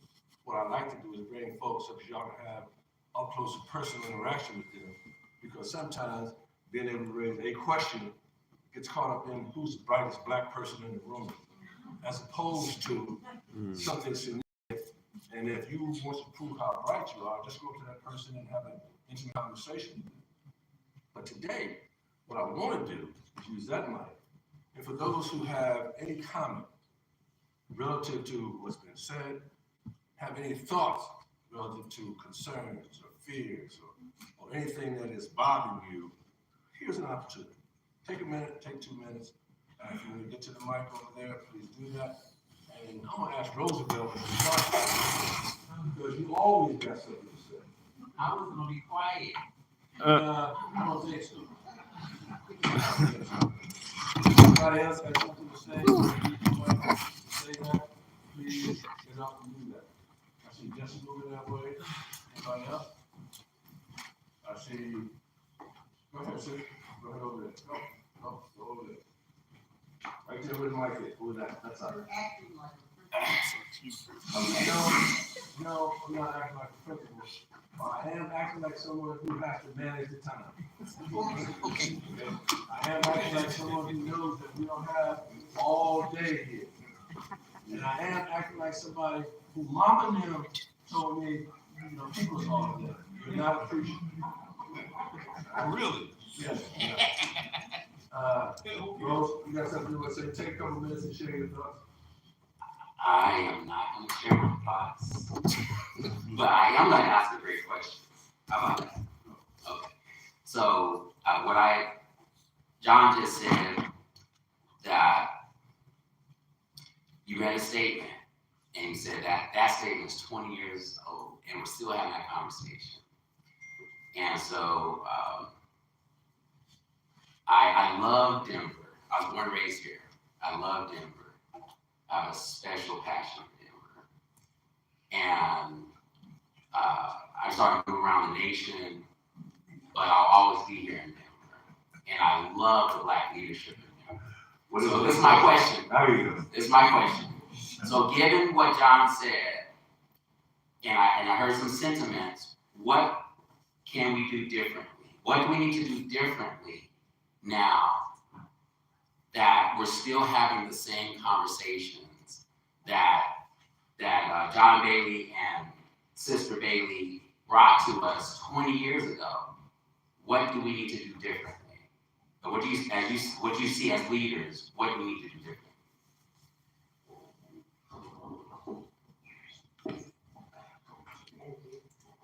I will start with education was one of those items. I think getting people, parents, back into being a part of the school community. Our students are challenged with many things. And so oftentimes, as Coach alluded, I'm not calling SRO, I'm calling your mom. But I need you to pick up. I need people to respond and answer to the concerns. And we have lost parent support in the community. And this is a 20-year-old conversation. In 2008, when I first stepped foot at East High School, we had a college event. And I asked a seasoned member of our staff, where are the families of color? And his response was, you have to know who you're talking about, Victoria. They don't come to things like this. You will see them at the basketball games, at the football games, but they don't come to things like this.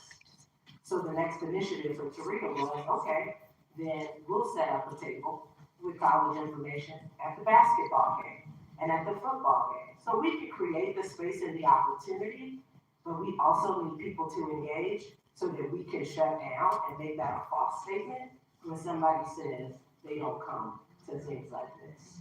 So if you can encourage people, because everything and everybody that's here, it affects the parents to the students that we serve.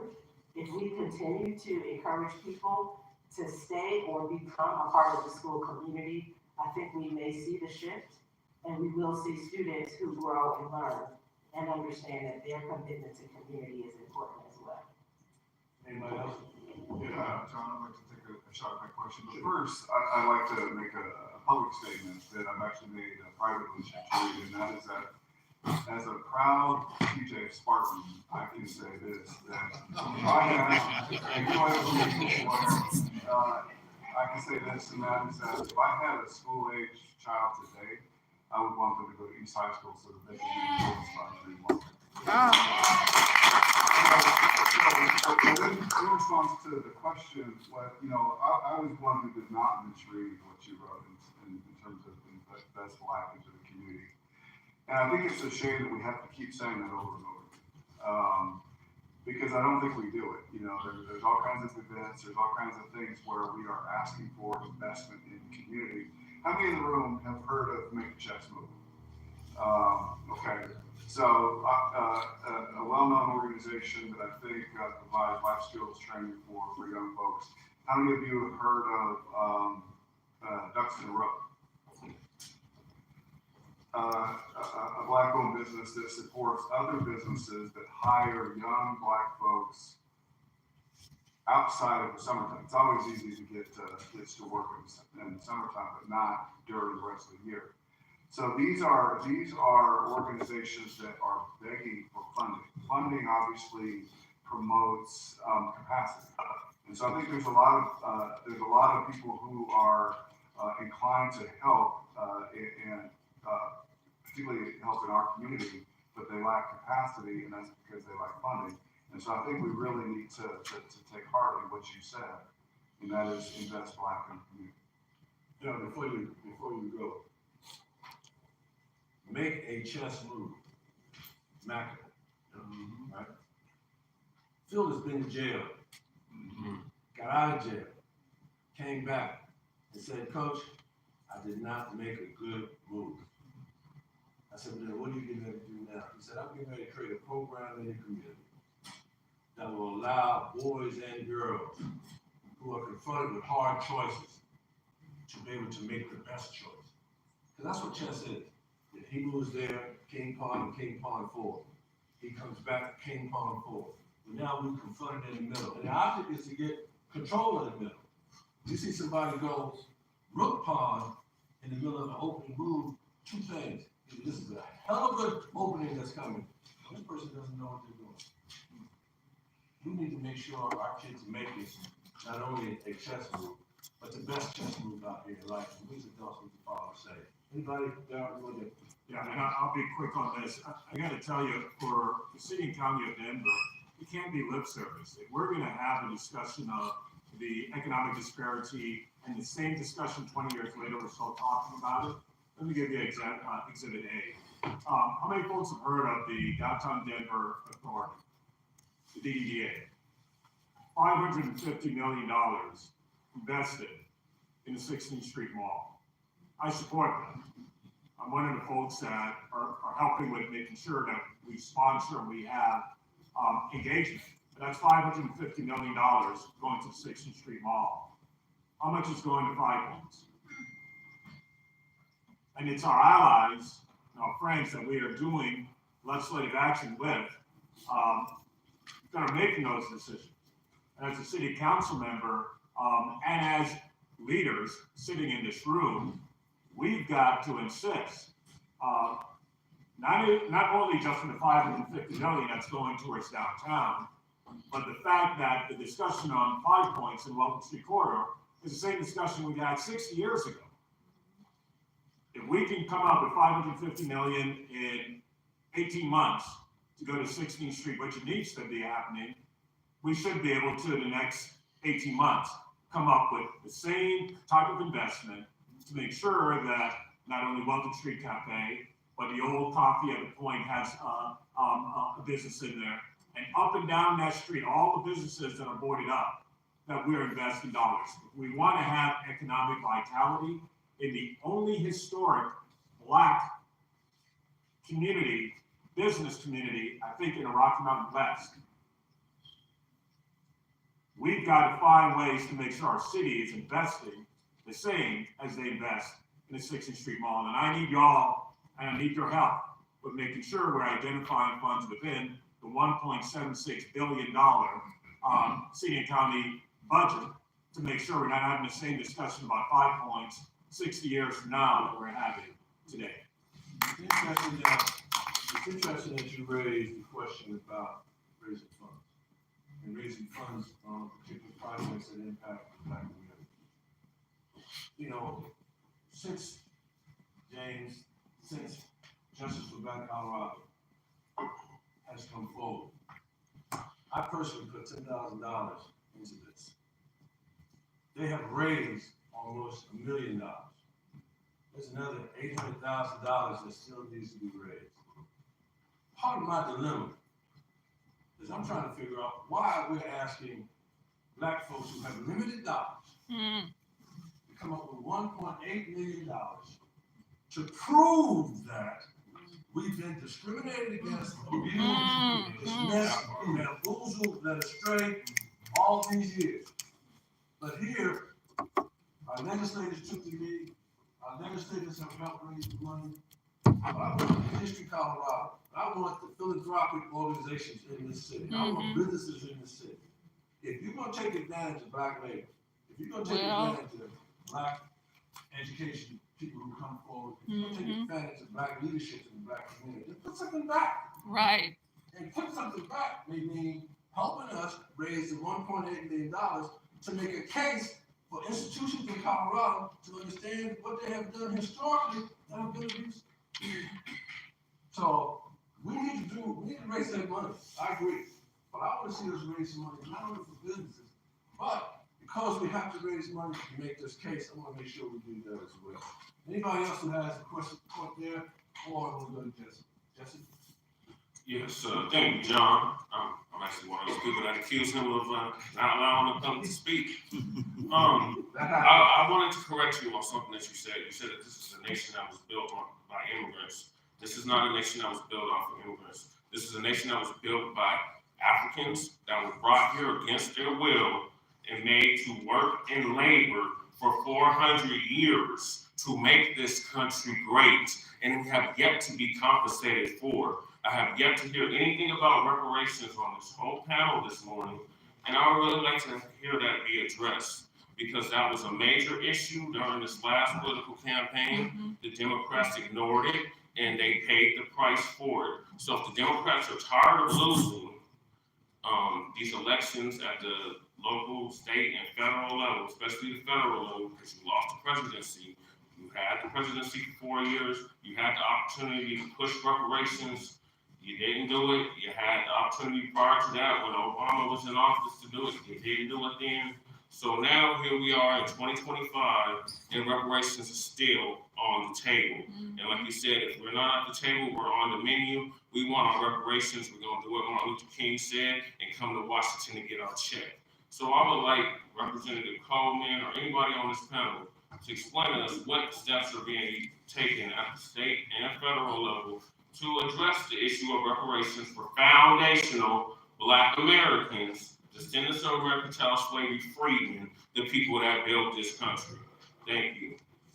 Thank you very much, Coach. Thank you, Jesse. And I would say we took a major step with Senate Bill 53 and Justice for Black Coloradans.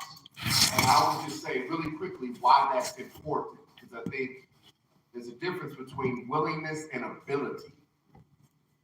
We are willing to run that policy, get it passed, and the individuals who are in this room, who, like Javon Bram and others, have helped us raise that money and build the commission at the state level, took that step. Because when myself and members of the Black Caucus run bills to get funding directed towards Black community, it is deemed unconstitutional in our state constitution. When Ms. Selena Dunham and others say we have to really know our history, but we have to examine policy with a scalpel, the power of civic engagement in this country has worked against us, where people put the smallest minute details into state law that prevent us from being able to move forward. And since they don't think we know how to read, we don't know how to analyze law and then create policy, we're not even elected to be able to run those bills to change the laws, then we can never move forward. So from a constitutionality perspective, whenever we try something that is deemed reparations, it always gets challenged in Colorado Supreme Court, and then we lose. And then we get called out as Black elected officials as being discriminatory against other people. And then you get a letter sent to your house saying, hey, because you wrote that bill and you passed that, we just want you to know, Black man, we know where your kids play outside. So try to run another bill like that again. See what happens. And like Tarita said, we say, okay, cool. 25 years of Dr. Rohn and others, or George Brown, Regis Groff, Gloria Tanner, Penfield Taylor, Peter Groff, Angela Williams, now me in the Senate, many members in the House. All that work that's been done, a little letter ain't gonna scare me. After all the years we've invested to be in these positions of leadership. And so the reality is it does take speaking truth to power, Jesse, so that we actually have leaders who ain't just, they look like us, but they're not really bold enough to run those policies. It's important to get us elected so that we can partner with you in community to work on justice for Black Coloradans so that we don't get challenged to the Supreme Court and we end up losing those battles. Because we're going to continue to work in the private sector and get as much resources as we can. Coach talks about this all the time. Where is that money? And I'm not saying anything about anybody because some folks have contributed. But where's the money from Comcast? Where's the money from Excel? Where's the money from Pepsi? Where's the money from Coca-Cola? Where's the money from Breakthrough Beverages, RK Mechanicals, up and down I-70 in our district? Where are the resources? But ain't none of them got $38 billion. And that's just the state funding. So when Councilman Watson talks about the funding going from the city and county of Denver to build downtown Denver, 16th Street Mall, but not 5 Points, there's also money at the city level too. So I think we're about it. I think we really, I know we want to get after those dollars and figure out a way to get it.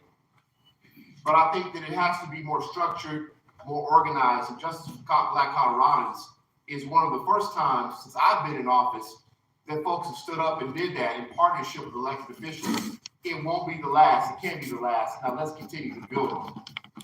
Thank you. I'm Glenn Brown, native. This is the first time I've ever been a part of some type of community outreach like this. So I'm glad I'm finally taking the step to be a part of this. Welcome home.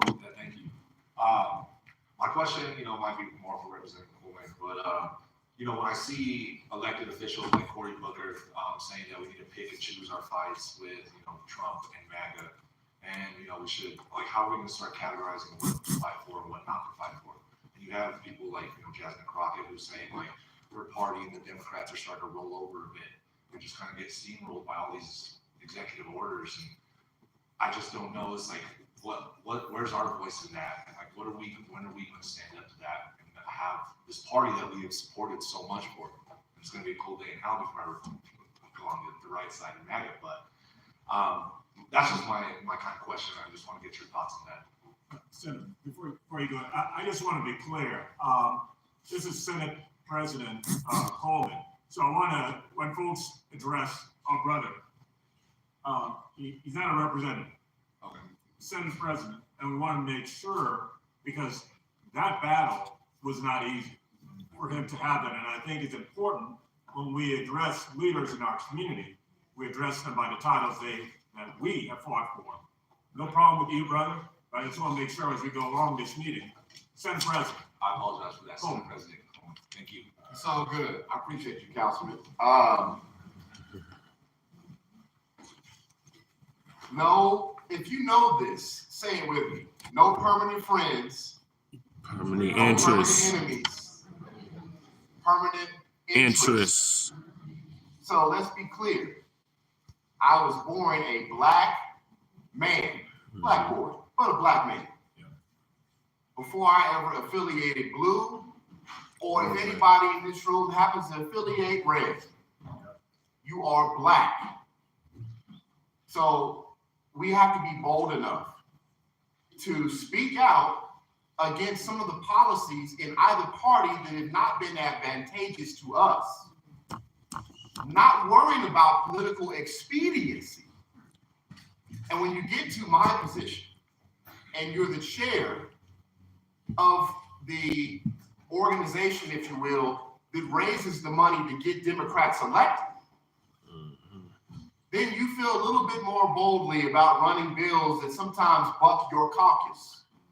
Because now you're in the position of Senate President and you have a responsibility to help keep and grow your majorities. So you can run a bill because you also help manage and control the money that elects Democrats. I don't think that might have flew over somebody's head in here. Y'all have to hear what I'm telling you. Those of us who are in the Black caucus sometimes vote the way we feel we need to in order, not because we're not caring about community, but to the point you made, when people like Cory Booker or whoever says, hey, we got to pick and choose our battles. We're here for certain reasons. So my reason might be education. So when it comes to other policies, I'm very careful on how I voted up until this point, because I knew that I wanted to be in a position where I didn't have to worry about that anymore, because I did feel pressure from my party to vote ways that I didn't always know was beneficial to my community.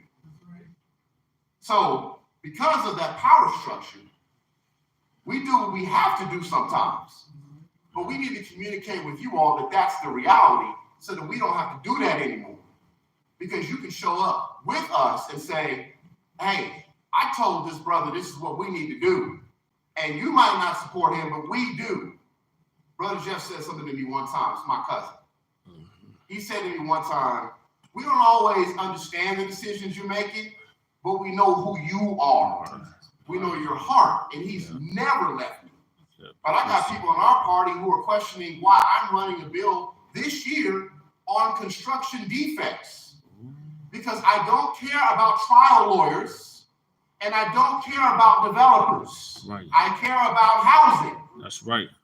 Now, whether that's the right solution or not, what I'm not going to do is sit back and not do anything because I'm afraid to do something.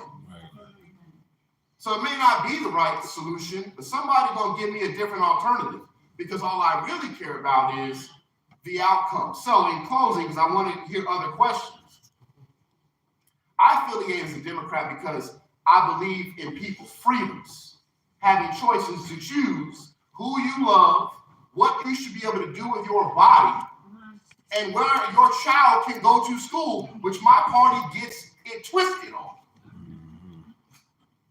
But I also am a part of this party because in the time that I am alive, it is supposedly the party that cares about how government helps the least of these.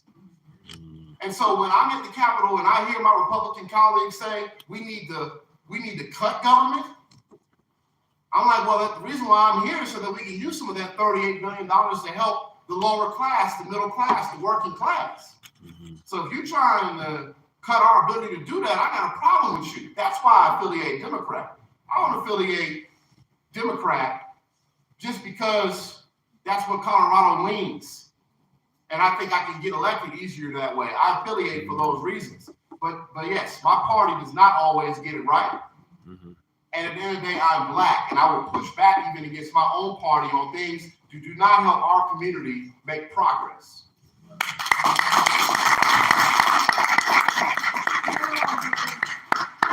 Good brother. Yeah, thanks. First, I cut my goatee off this morning. If I'd have known you was going to do that, I'd have kept it. Just a matter of time, Coach. We'll be right back. First, I want to thank you for making these conversations possible this morning. To Senate President Coleman and the panel, my name is Mark Marshall. I'm the President and CEO of Rocky Mountain Communities.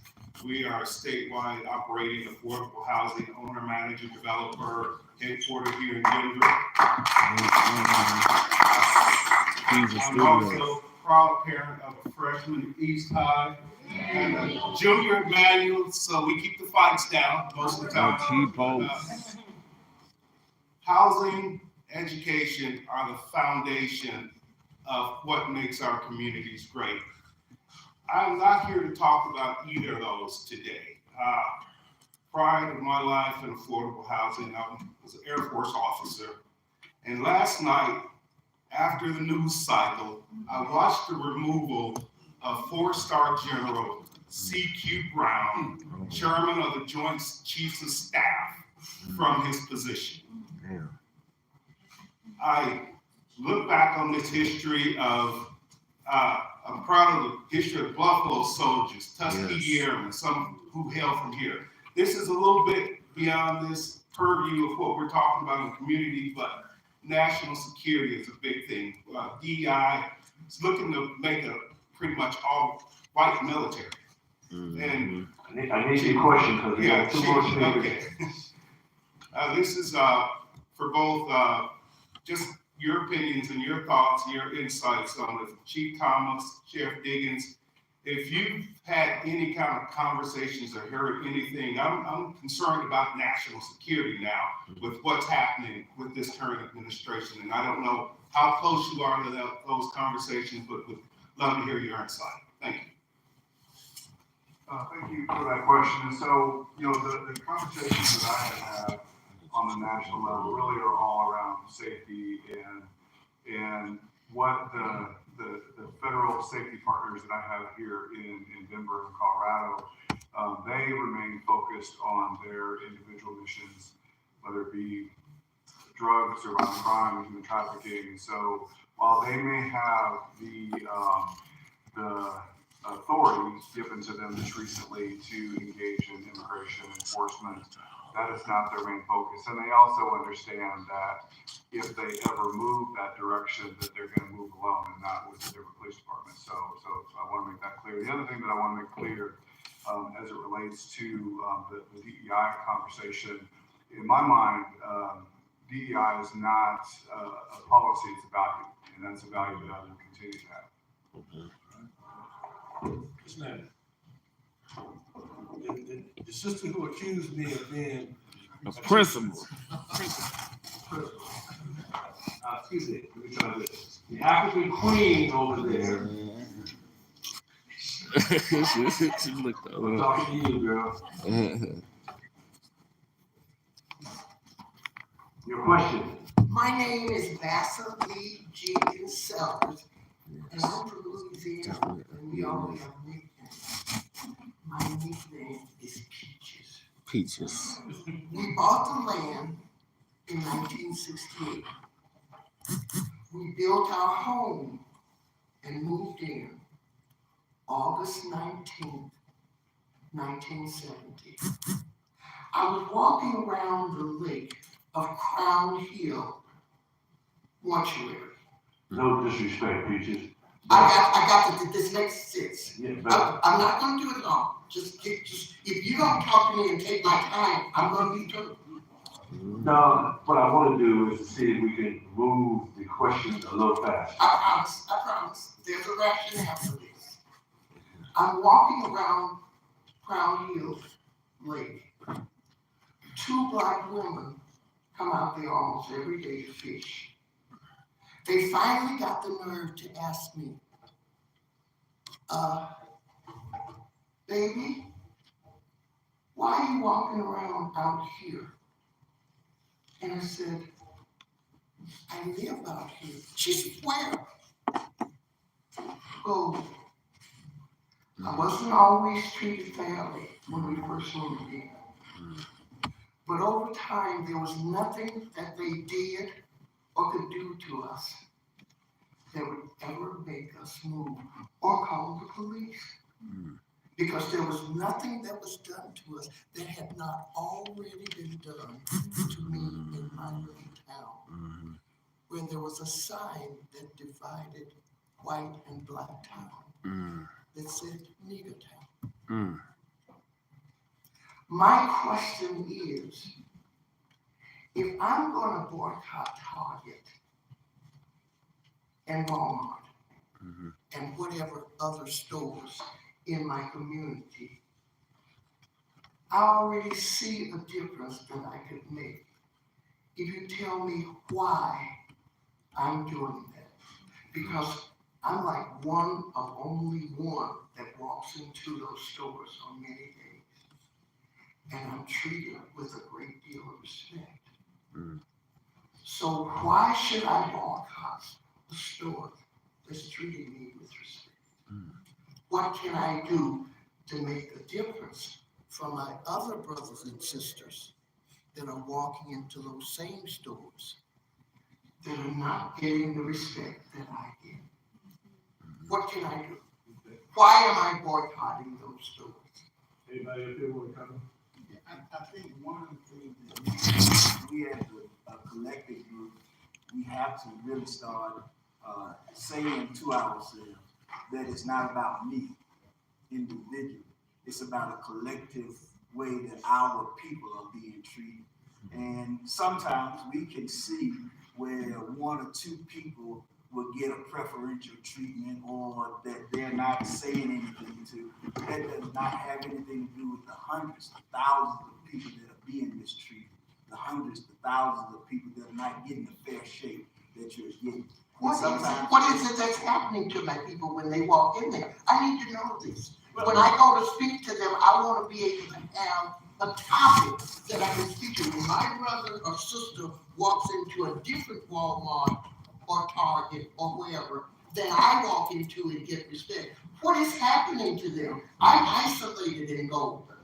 I don't have this happening. Okay, well, I want to know what I can do. I think that's the point that you're telling us what your personal situation is, but what we're doing is we're talking about the collective, and everybody is not getting that isolation treatment. I went to a Walmart the other day, half of the store is shut down. It bottled up into a cabinet. When I can go to another Walmart and it's accessible for me to get deodorant. The Walmart that's down the street that I live in, the community I live in, the deodorant is shut down, the shaving stuff. I can't even take care of my personal self without getting somebody to help me get just the small things that are needed in life. And that's just me. And that's just the community that I'm in. And I'm saying, what I'm saying is that oftentimes we have to start speaking with a collective voice or they're not going to hear us at all. All right. So just real quick for you. Yes, could somebody give me a list? Well, I'm trying to help you, okay? Take a look at any number of Black folks who have stories about going into any of these stores, and because they changed their checkout procedure, right? Yeah. They go up and they say, well, you can't check out here, but you didn't check out that other person like that. So right away, there's a difference in terms of just the checkout, number one. Yeah. Number two, Black folks are going to the stores, and white folks who are in positions of security think, didn't see, think that either they didn't have the money for all the stuff that they bought and they stole it. And so they then start locking the door so that person can't leave. But other people, white folks in particular, who have same types of stuff aren't getting the same type of stops. So there are all types of stories. We can give you thousands of stories that will take all day. I just want to give you those two. Go ahead. My name is Mark Bolton. I'm the son of retired Colonel Ben Bolton, who passed away February 6th. After 4 years in the military, he's 95 years old. He was an officer during the 60s and 70s, and he had to assimilate to become an officer in the military. And he passed that on to me. Part of my schooling was in the 70s, where I was taught that the civil rights movement was, excuse me, I apologize. And I'm nervous about this, I apologize. That our battle back in maybe around 1990, drawing a blank, was about the division of the nation and was not about slavery. I learned about Black history in college, but more so after college. I would hate to see that be retracted or retreated in any fashion. I learned about lynching out of college. I learned about the fact that people used to send postcards about lynching to one another. I learned about the hatred of Blacks in certain communities, in certain white communities, and how the extent would go to stop Blacks from voting, exercising their rights. our generation that is coming up now, I don't think has the ability to distinguish about prejudice and who is a white supremacist or whatever. Somebody saying smiling faces sometimes pretend to be your friend. I need a question, My question is like this, and it's more of a statement. I believe we need, again, education. We cannot retreat from our history. The young people do not have the basis upon which to distinguish or to identify people. So I'd like your comments about that observation. Who? Did you get with anybody in particular? Nobody in particular. Rita, he posed an educational question. Did you hear it? Can you respond, please? I think it is the reality of where we do have to engage with education policy. And so that is a shift that I think many people have to continue to make. And it is happening in some places and not all. And there's obviously some concerns that there will be the release or the removal of opportunities for ethnic studies to be taught, namely African American studies, but there is opportunity for school leaders, for district leaders to engage. And so I think that work will continue. I was just called on the legislative floor by Senator President Coleman when I was there with the Colorado Association of School Executives. And so I think as long as you continue to engage people who will push those policies and make sure that the opportunity is available in schools, then the opportunity will be there for students. There's also choice. So I think continuing to engage students in the reality that though there are classes that will be available, the concern for us is we have a seal of DEI right now in Denver Public Schools. And you can choose to engage in the seal of DEI, which basically is the requirement for any student, not just Black students, not just Latinx students, every student to engage in a learning experience where they learn about something other than typical US history. The students have to choose that. And unfortunately, what we see is students aren't choosing it. Those are some of our smaller classes. So there's several levels of that, because part of it is we have Black students who said, I don't want a white teacher teaching me Black history. But we engaged in a hiring process for African American Studies class, African American Literature class, and every candidate, with the exception of one, was white.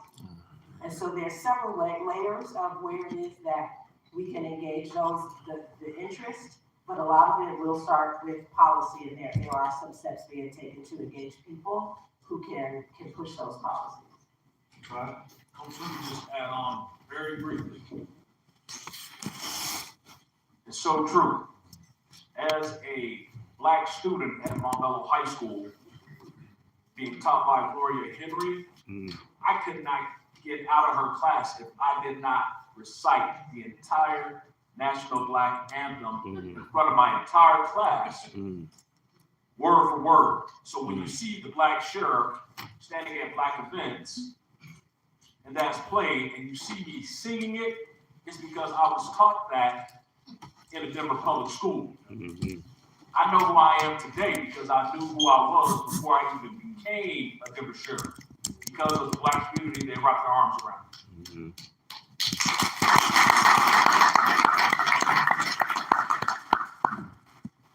You know, Papa, I'm not here to be blacker. I'm Black enough. I'm here to be more human. Oh, okay, welcome back on the break. And I need to know why humanity is so important. When I look at our history, African history, it goes back to Old Divide Gorge millions of years ago. And then I look at the disbursement of Africans from the continent to Europe, to India, to Asia. I think the implication there, and one of the reasons they don't want us to know our history, is because of a scenario that happened to me about 4 or 5 years ago when I was in Princeton giving a presentation on Black history. And I said that we are all brothers and sisters and we all come from the African continent. And so we're all Africans. And the little white girl in the midst turned to her mother and said, "Are we Africans?" And the mother said, "Well, I guess so." Because up until that moment, she didn't know. And her daughter pressed her by asking her that question because she didn't know. And so all of us in a situation where we're all brothers and sisters and we're acting like we're separate because of our skin color. That's all part of the game. That's all part of the historical analysis. And so I want to thank y'all for taking the time and coming and sharing your perspective as Africans in America, sharing your perspective on what's happening to us. But I don't want to be overly concerned about the impact. I want to be more concerned about the role we play based on what we know about what we know. Because that's the only way we can address the nonsense that's about to happen, what the nonsense that's continuing to happen. And someone said 26 is almost here. 26 is the first chance. 28 is the second chance.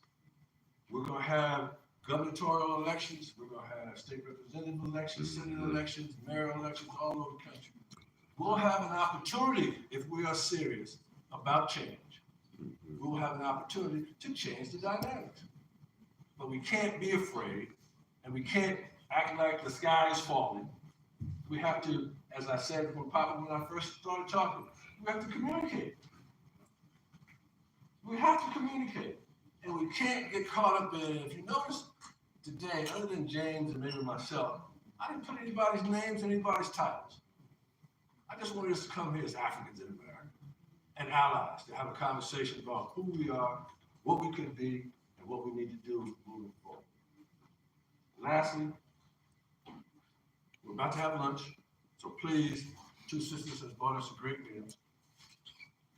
Secondly, I want to encourage y'all to get you a Black History hat if you haven't. There's a young brother out here who has a business. Y'all know him. He's selling his history hats. And then lastly, it's because of y'all, Ubuntu. It's because of y'all that we are. And we are because of y'all. And so with that said, thank you again for coming this morning. Please have All right, underrated. We're going to end the stream. I'm going to come back after this network luncheon. conversation with her It's been about 30 minutes. So I'll come back in 30 minutes. that we have to start preparing and Come help back in about prepare 30 minutes. as they continue this journey, because they realize they're standing on somebody's shoulder. Y'all realize y'all standing on somebody's shoulder. Well, if we can continue that communication, then there shouldn't be the gap that Selena's talking about. If somebody, here's the thing, you fall down 7, what do? Get shot. Get up 8, but you're gonna fall down. And it's okay to fall down. As a matter of fact, I encourage you to fall down, so you understand what falling down does and what it feels like to get up. So with that, thank you again. Get you a bite to eat. Support our entrepreneur here. Our next session is at 12 o'clock. It's with Attorney General Phil Washington. But until then,